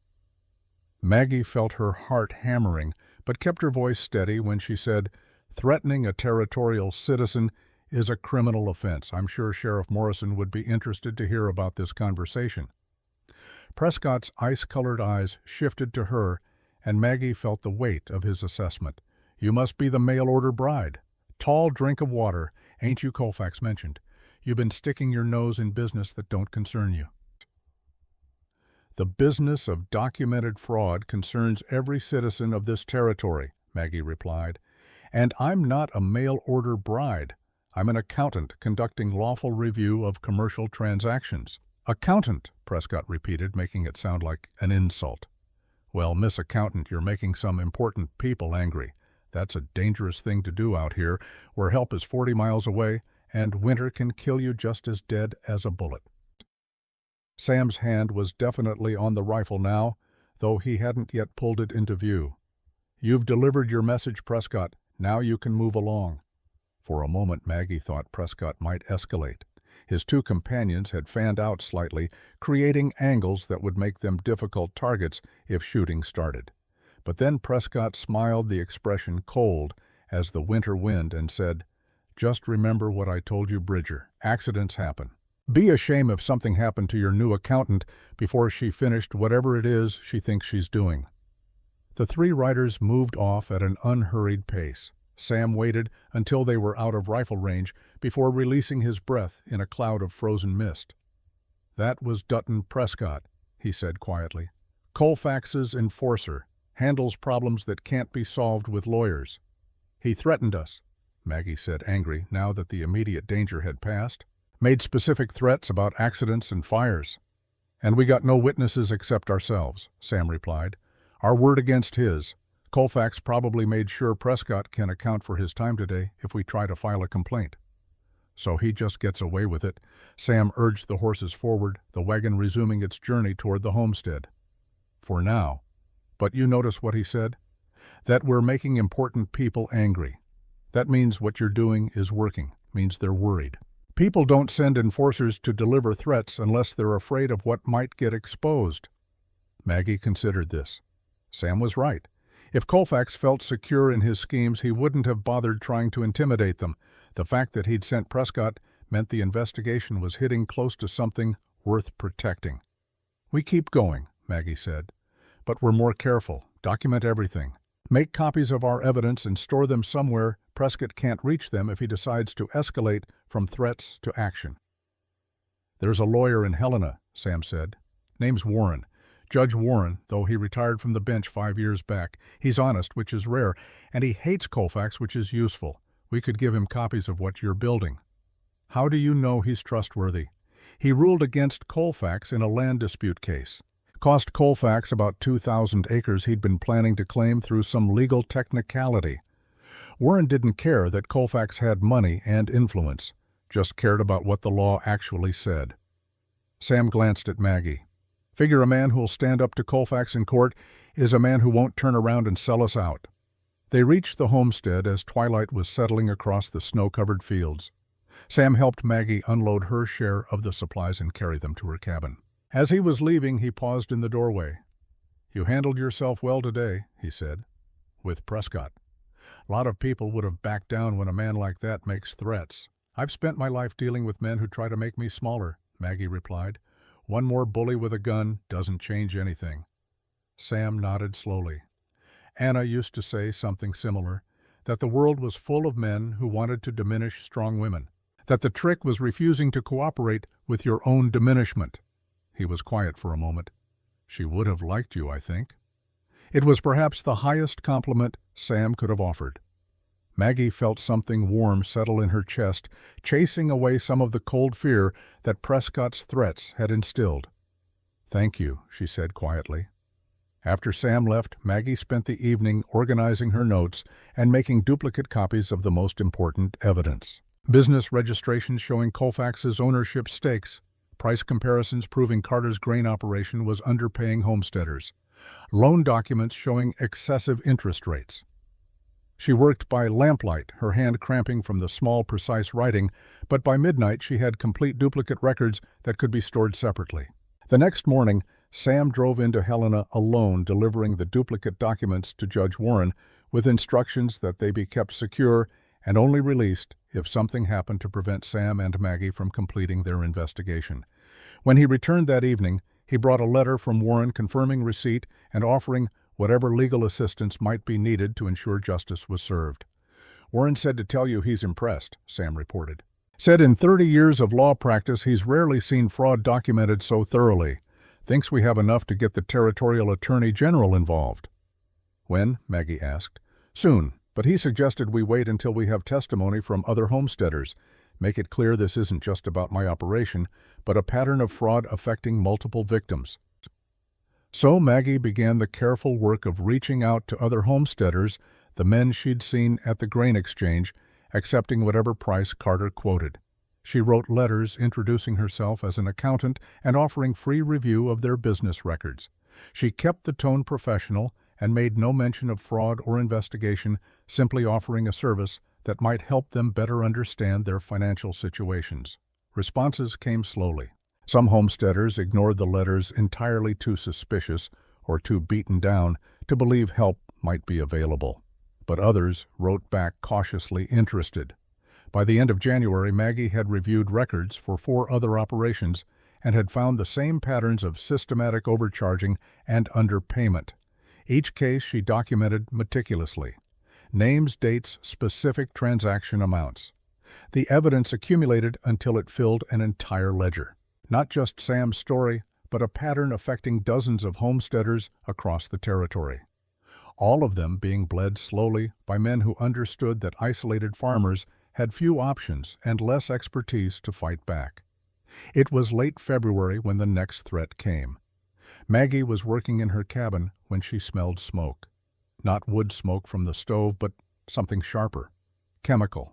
She opened the door to find her small pile of firewood burning with flames that shouldn't have been possible from frozen wood alone. Someone had doused it with kerosene or oil and set it ablaze. Sam appeared moments later, running from his cabin with a bucket of snow. Together they managed to douse the flames before they spread to the cabin itself, but the message was clear. Prescott, or someone working for him, had been here, had been close enough to set fire to her property while she worked inside. "You're staying in my cabin tonight," Sam said, his voice tight with anger. "And we're getting a dog, something that'll bark if anyone comes around who shouldn't be here." "We can't let them intimidate us," Maggie protested. "We're not letting them do anything," Sam replied. "But we're not being stupid either. You sleep in my cabin where I can keep watch. I'll take the small bed in the corner. Everything stays proper, but at least I'll know if someone tries this again." Maggie wanted to argue, but understood the logic. An isolated cabin made her vulnerable. Sam's presence wouldn't stop a determined attack, but it would make surprise impossible. They moved her essential belongings back to Sam's cabin that evening. He hung a blanket across the room to give her privacy and made up the small bed that had belonged to his son. The arrangement was awkward and improvised, but it felt safer than being alone when men like Prescott were willing to commit arson to deliver their warnings. Over the next weeks, they fell into a routine. Maggie worked during the day, documenting fraud and building her case. Sam prepared for spring planting, repairing equipment, and planning rotation schedules. In the evenings, they sat by the stove and talked, sharing stories of their different paths to this unlikely partnership. Maggie learned that Sam had been an Army scout before homesteading, tracking raiders through mountains, and learning to survive in conditions that killed ordinary men. Sam learned that Maggie's father had taught her to see mathematics as poetry, each equation a kind of verse that revealed truth through balance and precision. They also began to notice small things about each other. The way Sam always made sure there was coffee brewing when Maggie woke. The way Maggie had started mending Sam's shirts without being asked, her neat stitches barely visible against the worn fabric. The comfortable silences that stretched between them, neither needing to fill the quiet with unnecessary words. It was during one of these silences, both of them bent over their respective work at the table, that Sam said, without preamble, "Colfax is going to escalate. The arson was a warning, but it won't be the last thing." Maggie set down her pen. "I know. We could stop, turn over what we have to Warren, and let the Territorial Attorney General handle it from here." "Could we?" Maggie asked. "Could you really stop halfway through knowing that Colfax and Carter and all the others would keep operating? Keep stealing from people who can't fight back?" Sam was quiet for a long moment. "No," he admitted. "I couldn't." "Neither can I," Maggie said. They looked at each other across the table, the lamplight casting shadows that made Sam's face appear carved from stone. In his pale blue eyes, Maggie saw recognition of something that mirrored her own determination. They'd both lost too much, endured too many compromises and betrayals. This investigation wasn't just about money anymore. It was about refusing to let cruel men win simply because they had power and ruthlessness on their side. "All right then," Sam said finally. "We finish it. But we do it smart, and we watch each other's backs." "Agreed," Maggie said. Outside, the wind howled and the temperature plummeted, and somewhere in Helena, Hiram Colfax was almost certainly planning his next move.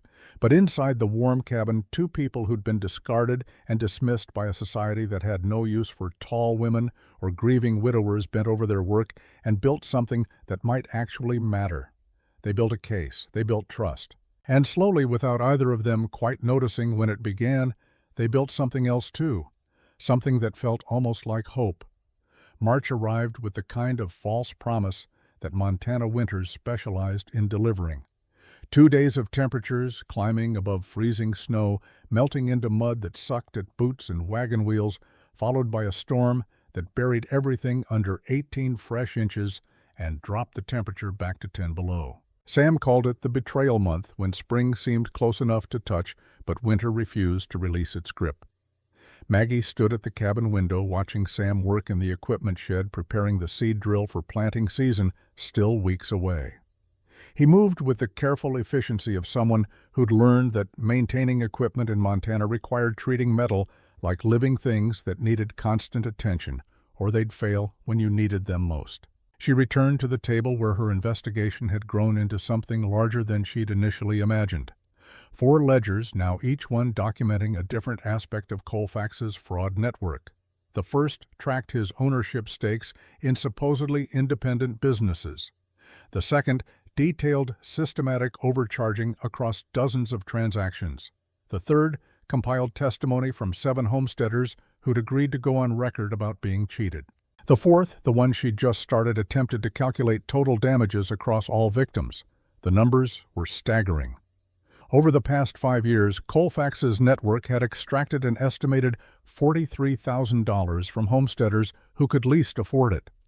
$43,000 that should have gone into equipment livestock improvements that would have made the difference between farms that survived and farms that thrived. A knock at the door pulled her from the calculations. Sam entered carrying a letter, his expression grim. "From Judge Warren," he said, handing it to Maggie. She broke the seal and read quickly. Warren had submitted their evidence to the Territorial Attorney General's office 3 weeks ago. The response had just arrived. The Attorney General was interested, but needed more than documentation. He needed Colfax to make a mistake. Needed to catch him in an act of fraud so blatant that his lawyers couldn't explain it away as legitimate business disagreement. "They want us to bait him," Maggie said, reading between Warren's careful legal language. "Create a situation where Colfax commits fraud that can be witnessed and documented in real time." "How?" Sam asked. Maggie's mind was already working through possibilities. "He's expecting us to keep filing complaints through official channels. Keeps expecting the investigation to follow predictable legal procedures. What if we did something he didn't expect? Like what? Like approaching him directly with a business proposition," Maggie said slowly, the idea taking shape as she spoke. "Something that seems profitable enough to tempt him into showing his hand." Sam pulled out a chair and sat across from her. "Explain. Your wheat harvest this year. What if we let it be known that you're planning to sell through a different buyer? Someone from Chicago who's offering better prices. Colfax will see that as a threat to Carter's operation. He'll want to undercut the offer, keep you locked into their network." "But there is no buyer from Chicago," Sam pointed out. "No," Maggie agreed. "But Colfax doesn't know that. We create fake correspondence, make it look legitimate. When Colfax or Carter comes to you trying to match or beat the offer, we document everything. Record their actual quotes, compare them to what they've been paying you. Make it impossible for them to claim they weren't deliberately underpaying." Sam considered this. "It's risky.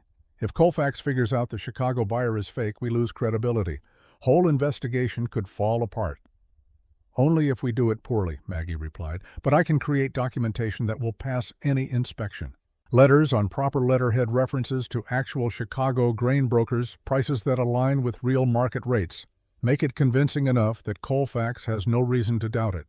And when he makes his counteroffer, we get it in writing, signed documentation of what he's willing to pay versus what he's been paying. That becomes evidence of deliberate fraud witnessed by both of us and documented in his own handwriting." Sam stood and paced to the stove, staring at the fire visible through the grate. Judge Warren would need to be involved, as a witness maybe, someone whose testimony in court would carry weight. "I'll write to him today," Maggie said. "Explain the plan, see if he's willing to help." Over the next week they built their trap with the same meticulous care Maggie brought to all her accounting work. She created correspondence from a fictional Chicago grain broker named Morrison & Sons, using information from actual brokers to make the letters appear legitimate. The prices she quoted were 15% above what Carter had been paying, enough to be attractive, but not so high as to seem suspicious. Judge Warren agreed to participate, suggesting he could pose as the Chicago broker's territorial representative. His legal credentials would add authenticity, and his presence would ensure that anything Colfax said or wrote could be verified by a witness whose testimony courts would accept without question. The letter to Colfax was carefully crafted. Sam wrote it himself, keeping the tone casual but letting slip that a Chicago broker had approached him with an attractive offer for his entire wheat harvest. He mentioned in passing that he was considering the proposal despite his long relationship with Carter, suggesting that business was business, and a man had to think about his own survival. The response came faster than expected. 3 days after Sam mailed the letter, a writer arrived at the homestead carrying a note from Hiram Colfax requesting a meeting to discuss wheat prices and future business arrangements. The meeting was proposed for the following Tuesday at Colfax Bank in Helena. "He's worried," Sam observed, reading the note. "Trying to sound casual, but the speed of response tells us he's concerned about losing your business." "Good," Maggie said. "Worried men make mistakes." They spent the weekend preparing. Maggie rehearsed questions she might ask, designed to get Colfax to commit to specific prices in front of Judge Warren. Sam practiced staying calm, controlling the anger that flared whenever he thought about the $380 Colfax's network had stolen from him while he struggled alone after Anna's death. Tuesday morning arrived clear and cold. They left before dawn, the wagon loaded with Maggie's ledgers and the fake correspondence from Morrison and Sons. Judge Warren met them on the road 5 miles outside Helena, riding a bay mare that looked too fine for frontier travel. "Everything ready?" Warren asked, falling in beside the wagon. "Ready as we can be," Maggie replied.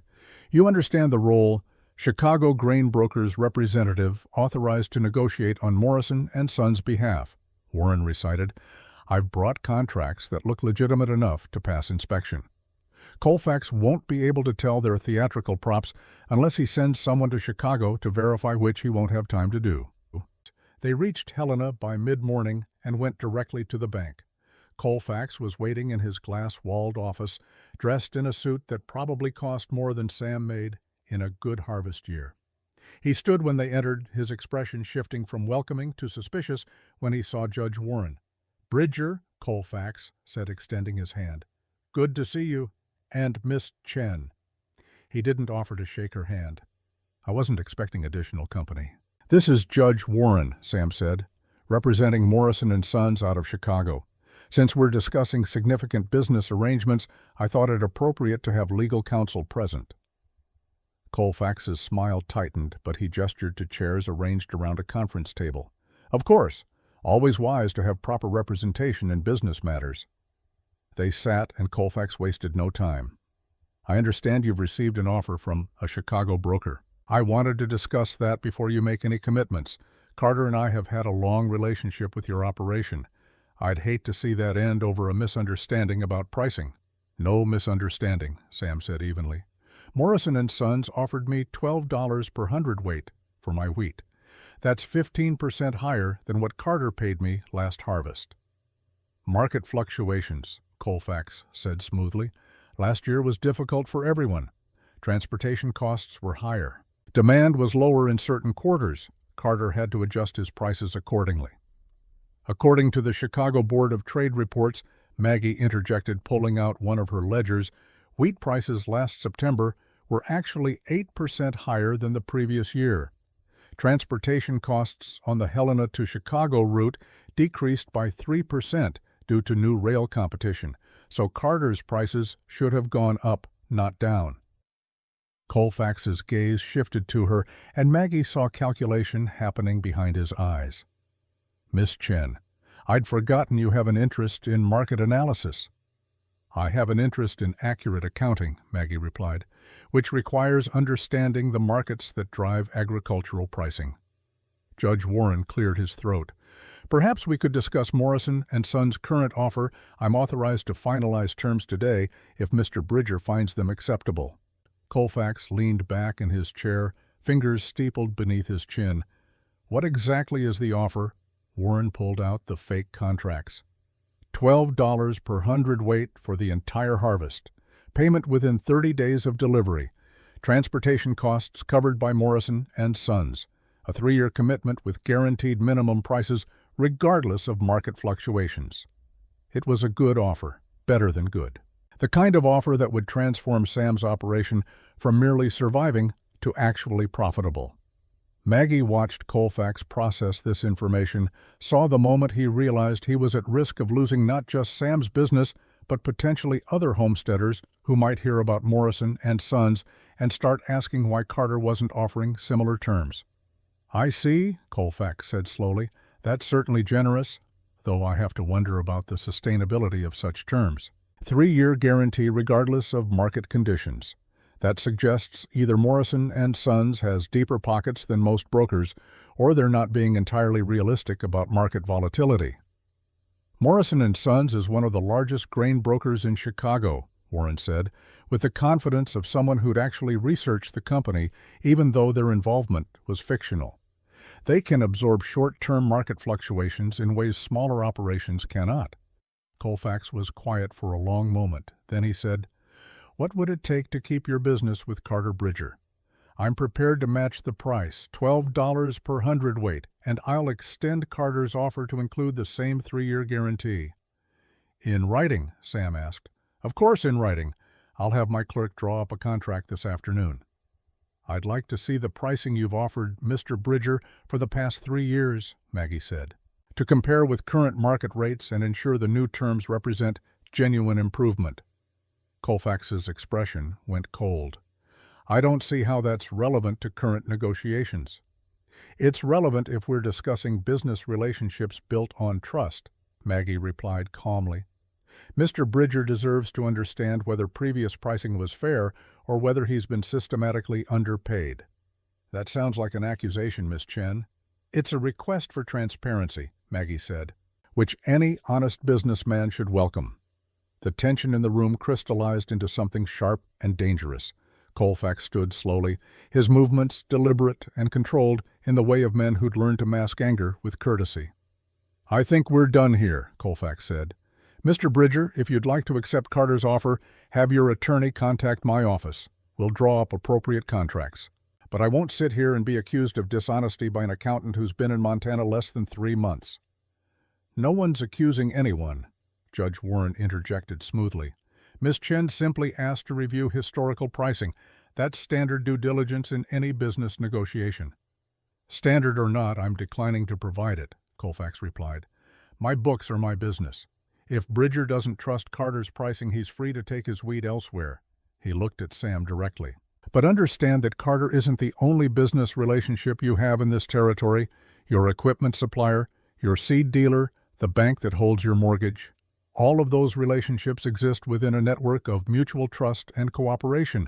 Breaking one relationship tends to affect others."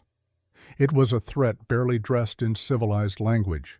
Sam stood his height, requiring him to look down at Colfax, despite the banker's elevated position behind his desk.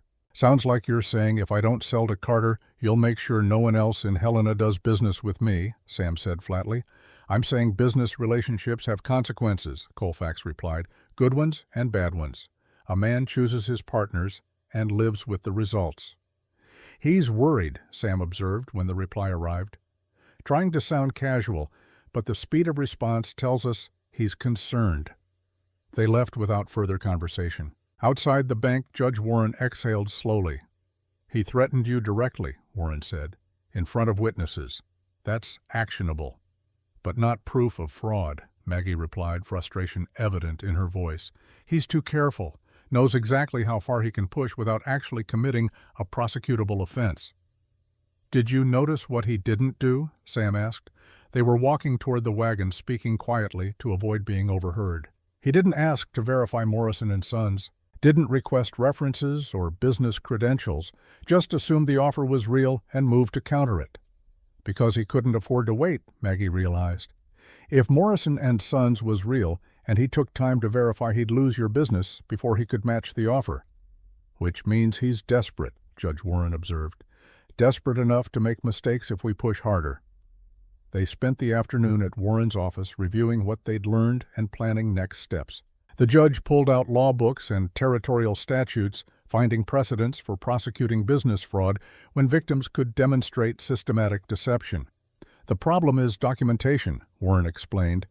"Colfax has been careful to keep himself separated from the actual fraud. Carter sets the grain prices.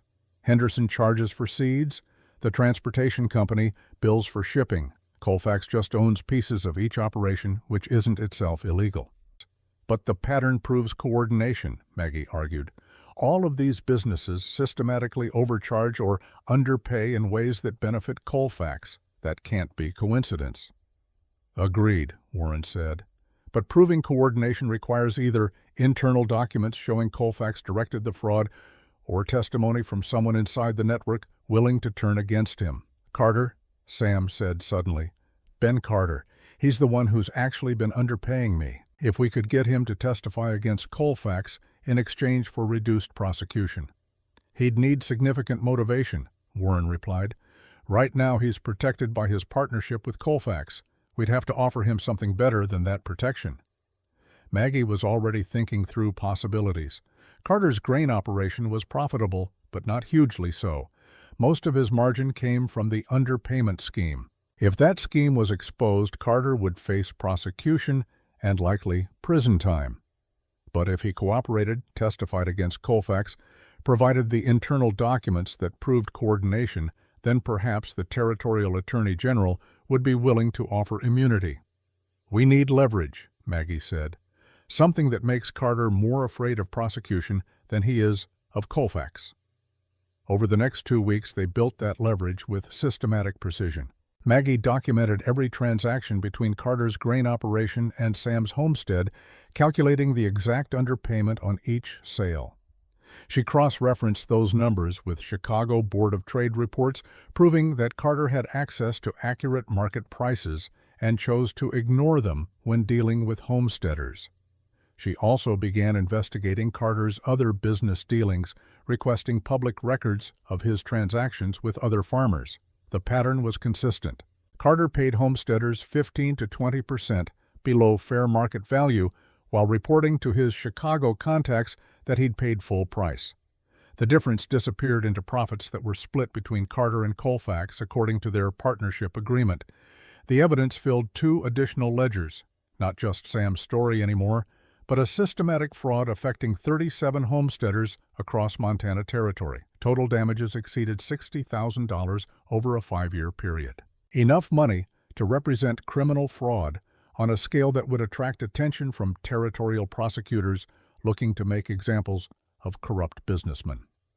Judge Warren reviewed the documentation with the careful attention of someone who'd spent decades evaluating evidence. When he finished, he looked at Maggie with something approaching awe. "This is extraordinary work," he said quietly.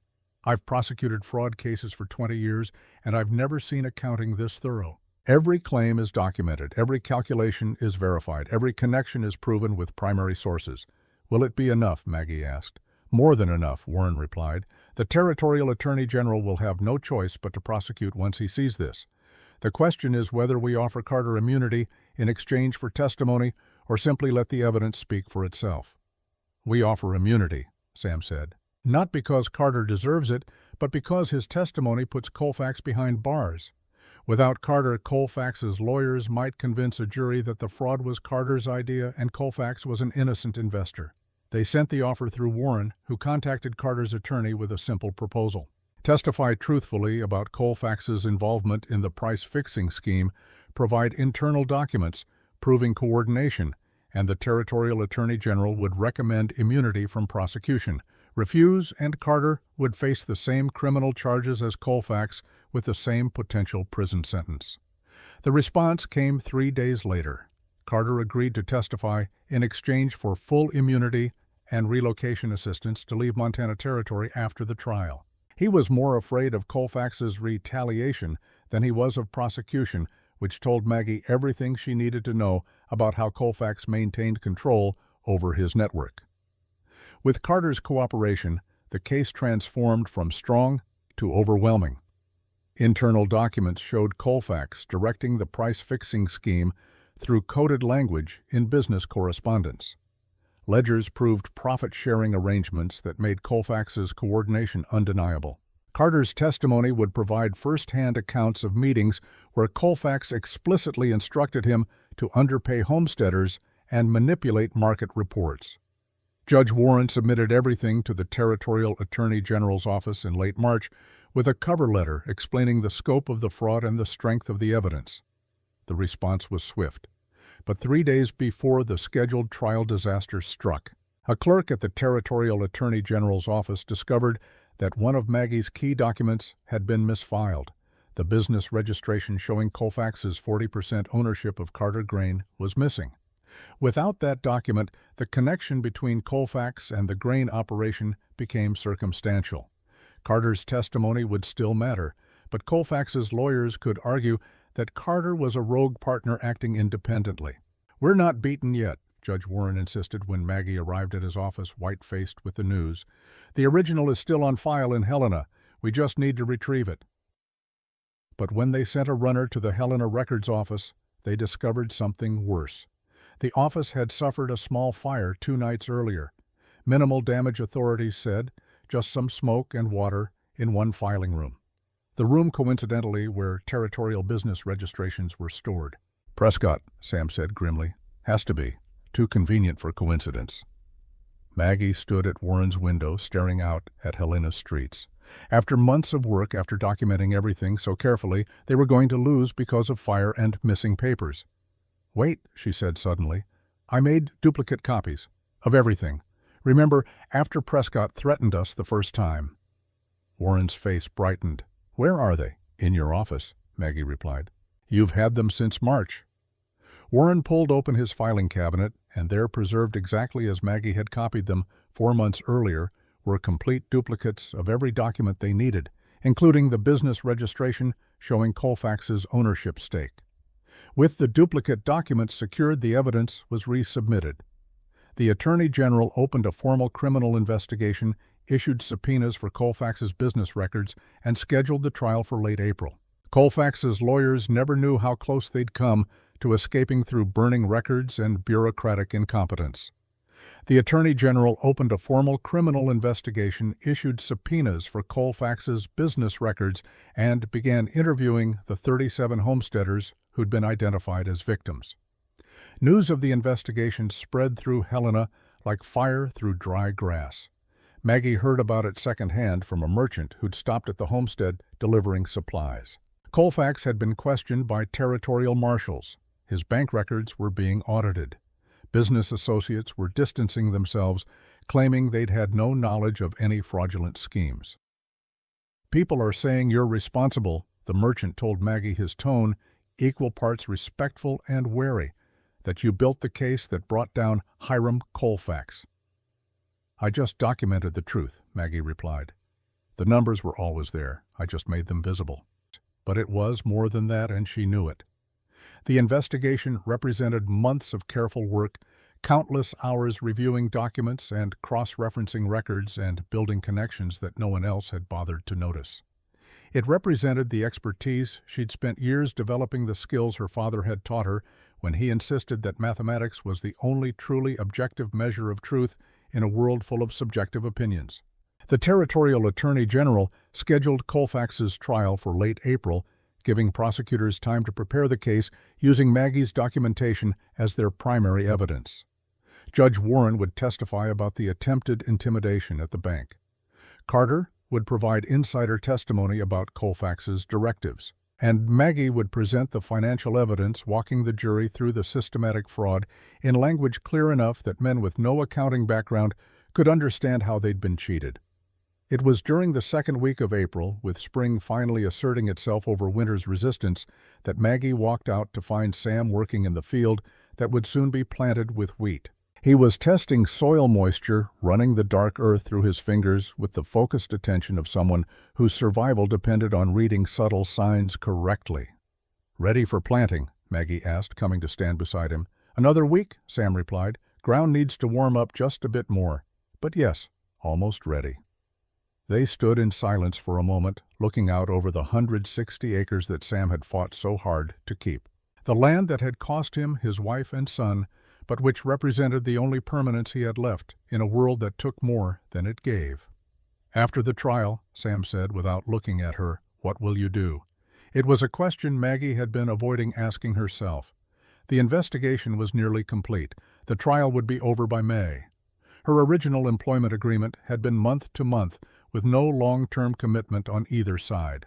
She could return to Boston, use the money she'd saved to restart her life, in a city where she at least understood the social structures, even if she'd never fit comfortably into them. But Boston held nothing for her anymore.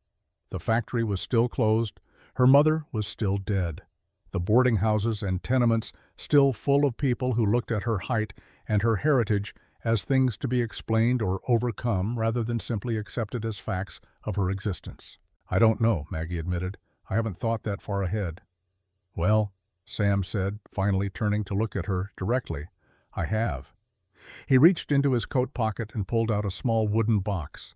The craftsmanship was exceptional, the wood polished until it gleamed, and the corners joined with the precision of someone who understood how pieces needed to fit together to create something lasting. "Made this last week," Sam said, opening the box to reveal a ring inside. Not gold or silver, but carved from wood with a band of inlaid copper that caught the afternoon light. Copper from a mine near Butte, wood from the ridge where Anna and Jesse are buried. Figure if I'm asking someone to share my life, the ring should represent the place where that life happens. Maggie's heart was beating very fast. "Sam, let me finish," he said quietly. "I know this isn't what you came to Montana for. I know you signed on as an accountant, not a wife. But these past months, working beside you, watching you fight for something bigger than just yourself, I've realized something I thought I'd never feel again." He paused, seeming to search for words adequate to what he was trying to express. "When Anna died, I thought I was done. Thought the best I could manage was surviving until the homestead proved up, and then maybe just existing until it was my turn to be buried on that ridge. But you came into my life like a storm, refused to accept the way things were, tore apart, corruption that everyone else had learned to live with. You reminded me what it feels like to build something instead of just enduring." Sam held out the ring, his large calloused hand surprisingly steady. "Maggie Chen, I'm asking if you'll marry me, not because protocol demands it, not because it's convenient or expected, but because when I think about the future, about the next 5 years or 20 years or however long I get, you're in every version I can imagine. Because partnership in bookkeeping isn't enough anymore. I want partnership in everything." Maggie looked at the ring, at the care evident in its construction, at the symbolism of using materials from the land and the graves and the history that had brought them both to this moment. She thought about the small cabin that had become her home, about the work that had given her purpose, about the man who'd saved her life and then given her space to save his in return. "Yes," she said, surprised by how easy the word came. "Yes, I'll marry you." Sam's smile transformed his face, erasing years of grief and loneliness in an instant. He slipped the ring onto her finger, and it fit perfectly, the wood warm against her skin, the copper band gleaming. "Should probably kiss you now," Sam observed. "Seems like the thing to do when a woman accepts a proposal." "Probably should," Maggie agreed. He leaned down, she lifted her face up, and for the first time in her life, a kiss didn't require her to bend or accommodate or make herself smaller. They were matched. Complementary heights that fit together as naturally as the wooden ring fit her finger. They were married 3 days later by Judge Warren in a simple ceremony at the homestead with only the judge and his wife as witnesses.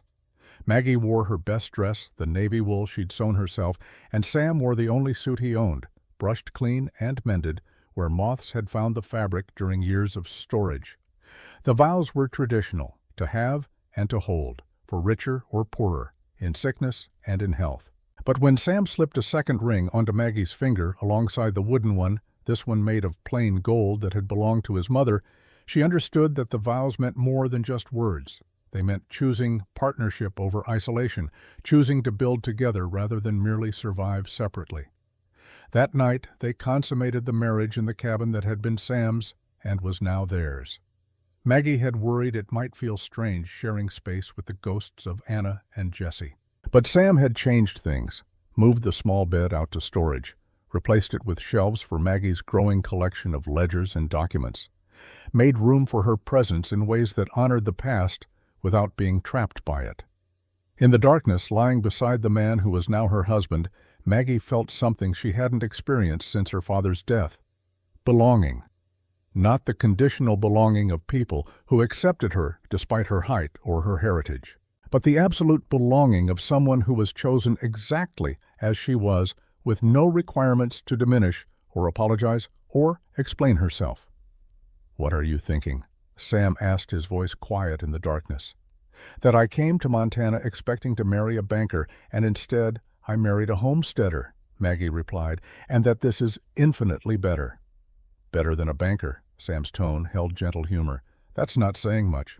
"Better than anything I imagined for myself," Maggie clarified. "Better than I thought I deserved." Sam pulled her closer, his large frame warm against her back. "You deserve everything, Maggie Bridger, And I plan to spend however long I get making sure you know that. Maggie Bridger. The name felt right. Felt like claiming space in the world rather than apologizing for occupying it. The trial began on April 23rd in the Territorial Courthouse in Helena. The prosecution called Maggie as their primary witness, asking her to walk the jury through the evidence she'd compiled.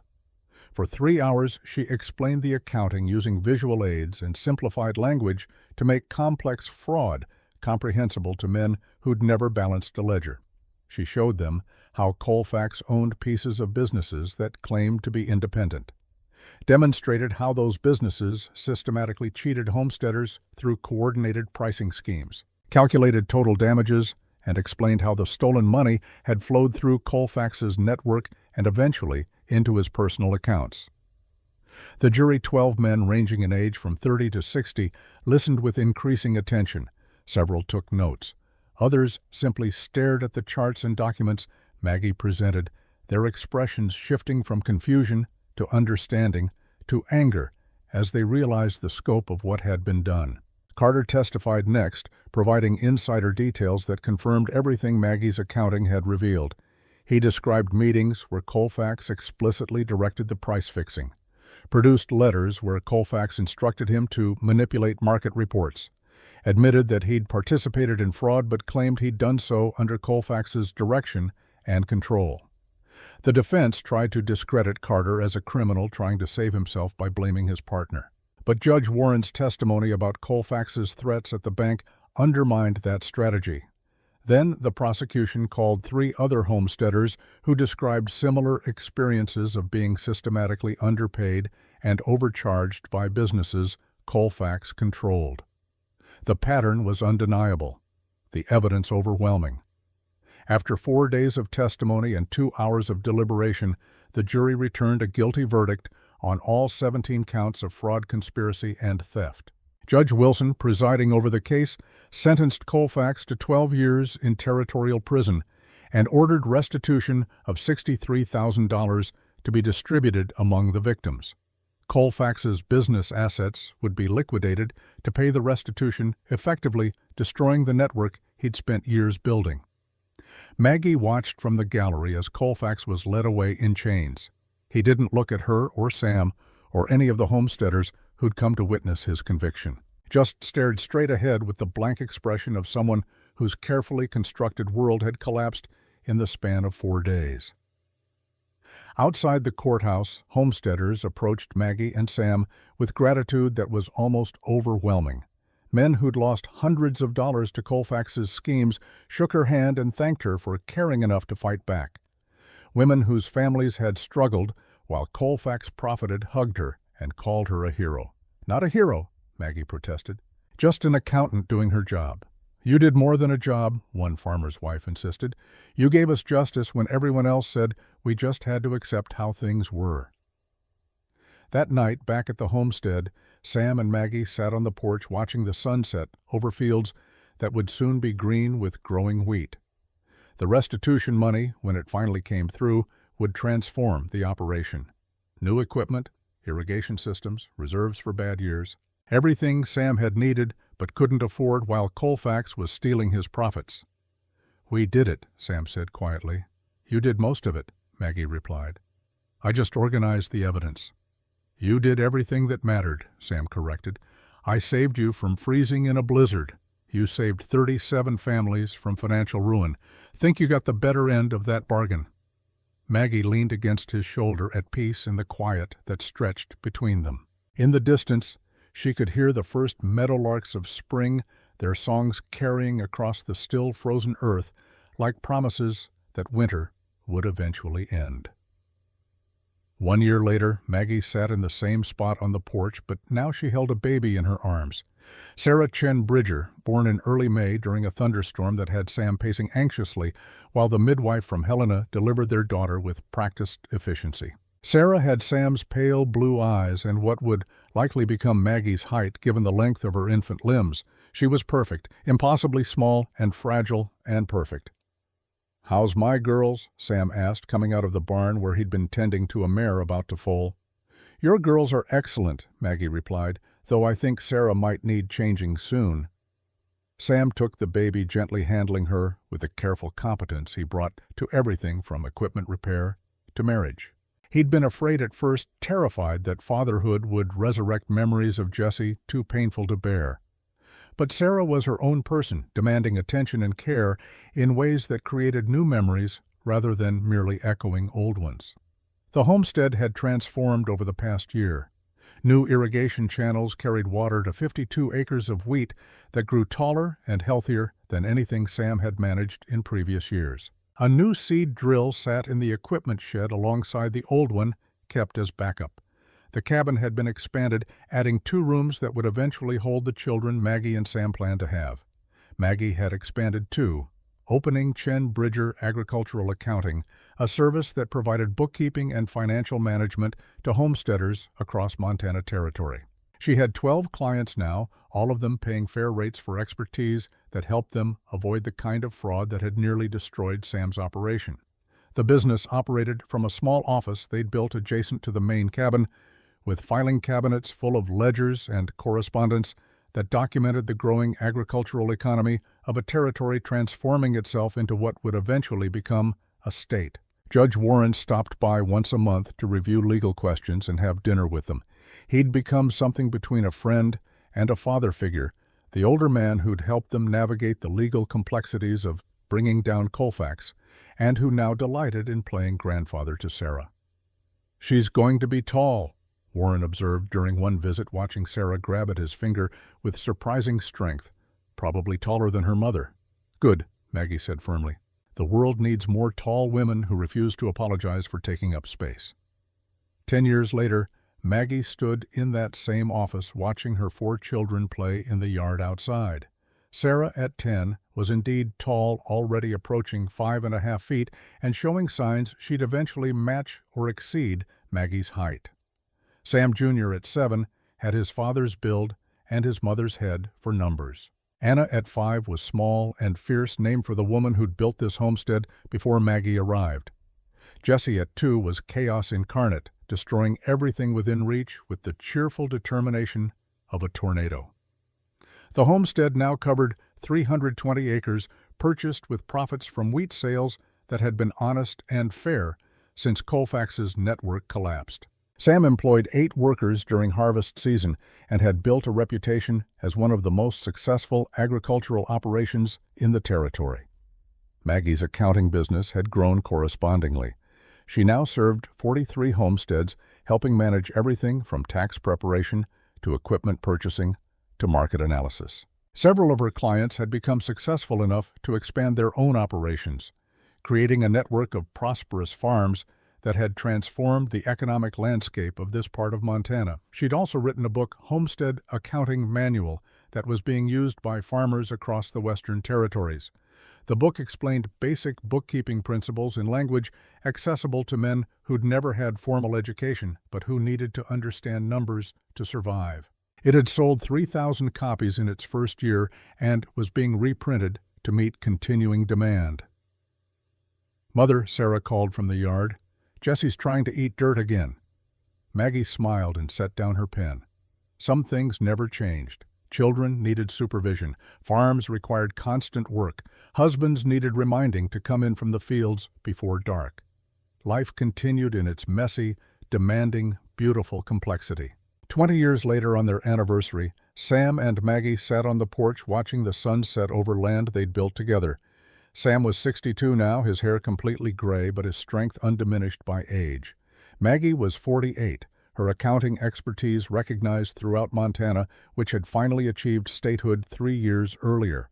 Their children were grown. Sarah had married a school teacher and moved to Missoula, where she taught mathematics at the new state university. Sam Jr. ran the homestead, now expanding it to 640 acres with irrigation systems that used water from 3 different creeks. Anna had become a lawyer, inspired by Judge Warren, who died 2 years earlier at age 86. Jessie was studying agricultural science in Bozeman, planning to return and implement new farming techniques. "We built something," Sam said quietly, watching the light fade across fields green with wheat. "We did," Maggie agreed. More than I thought possible that day I pulled you out of the blizzard. Maggie looked at her husband, seeing the man who'd saved her life in more ways than just physical rescue, who'd given her work that mattered and space to be herself, and partnership that required no diminishment.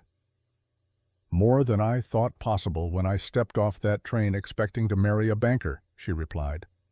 They sat in comfortable silence as stars began appearing in the darkening sky. Somewhere in the house they could hear their grandchildren playing, brought by Sarah for the anniversary celebration. The next generation already making noise and demanding space and carrying forward the legacy that Maggie and Sam had built from nothing but stubborn determination and the willingness to fight for justice even when it seemed impossible. Sam died peacefully at age 82, sitting in his favorite chair on the porch overlooking the wheat fields he'd cultivated for nearly 6 decades. Maggie found him there in the morning, his face calm and his hand still holding the book he'd been reading. They buried him on the ridge beside Anna and Jesse, 3 graves that told the story of love and loss and the resilience required to survive Montana's harsh beauty. Sam died on a Tuesday in late September, the kind of perfect autumn day he'd always loved best. The wheat had been harvested, the equipment stored for winter, everything in order, the way he'd lived his entire life. Maggie found him in his chair on the porch, the book he'd been reading still open on his lap. For a moment she thought he was sleeping, the afternoon sun warm on his face, his expression peaceful. Then she saw the absolute stillness of his chest and understood. She sat beside him for a long time, holding his cooling hand, watching the sun move across fields they'd cultivated together for 40 years. The grief was enormous, but not surprising.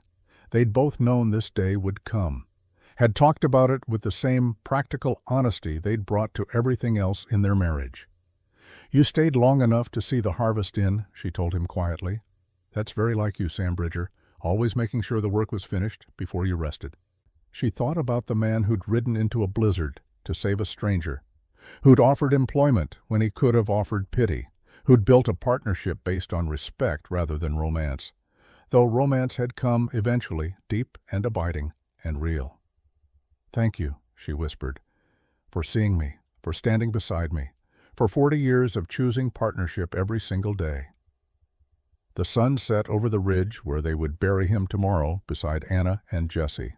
3 graves marking the journey of a man who'd loved deeply, lost terribly, and found the courage to love again.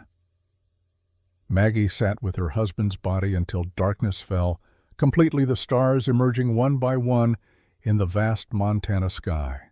Then she stood, kissed his forehead one final time, and went to tell their children that their father had gone home. Maggie lived another 5 years, long enough to see her great-grandchildren, and long enough to watch Montana transform from frontier territory to modern state.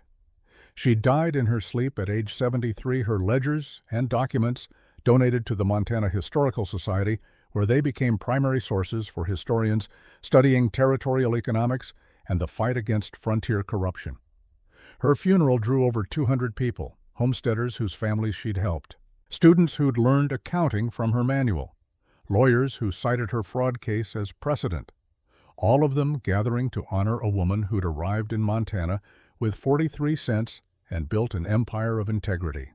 They buried her beside Sam, on the ridge, her gravestone simple but accurate, Margaret Chen Bridger.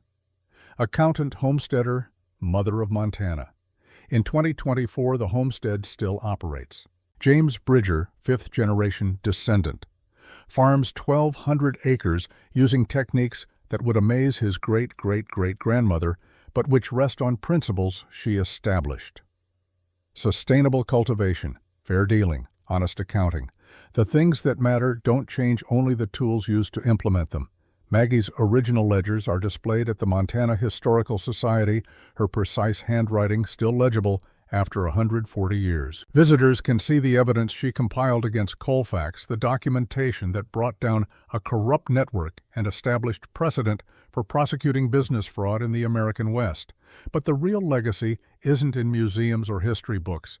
It's in the land itself, in the 1,200 acres that 5 generations have cultivated, in the Chen Bridger agricultural accounting firm that still operates in Billings, providing services to modern farms, In the tall women who stand at their full height and refuse to apologize because Margaret Chen Bridger proved you could be 6 feet 2 inches and still change the world. The numbers never lied.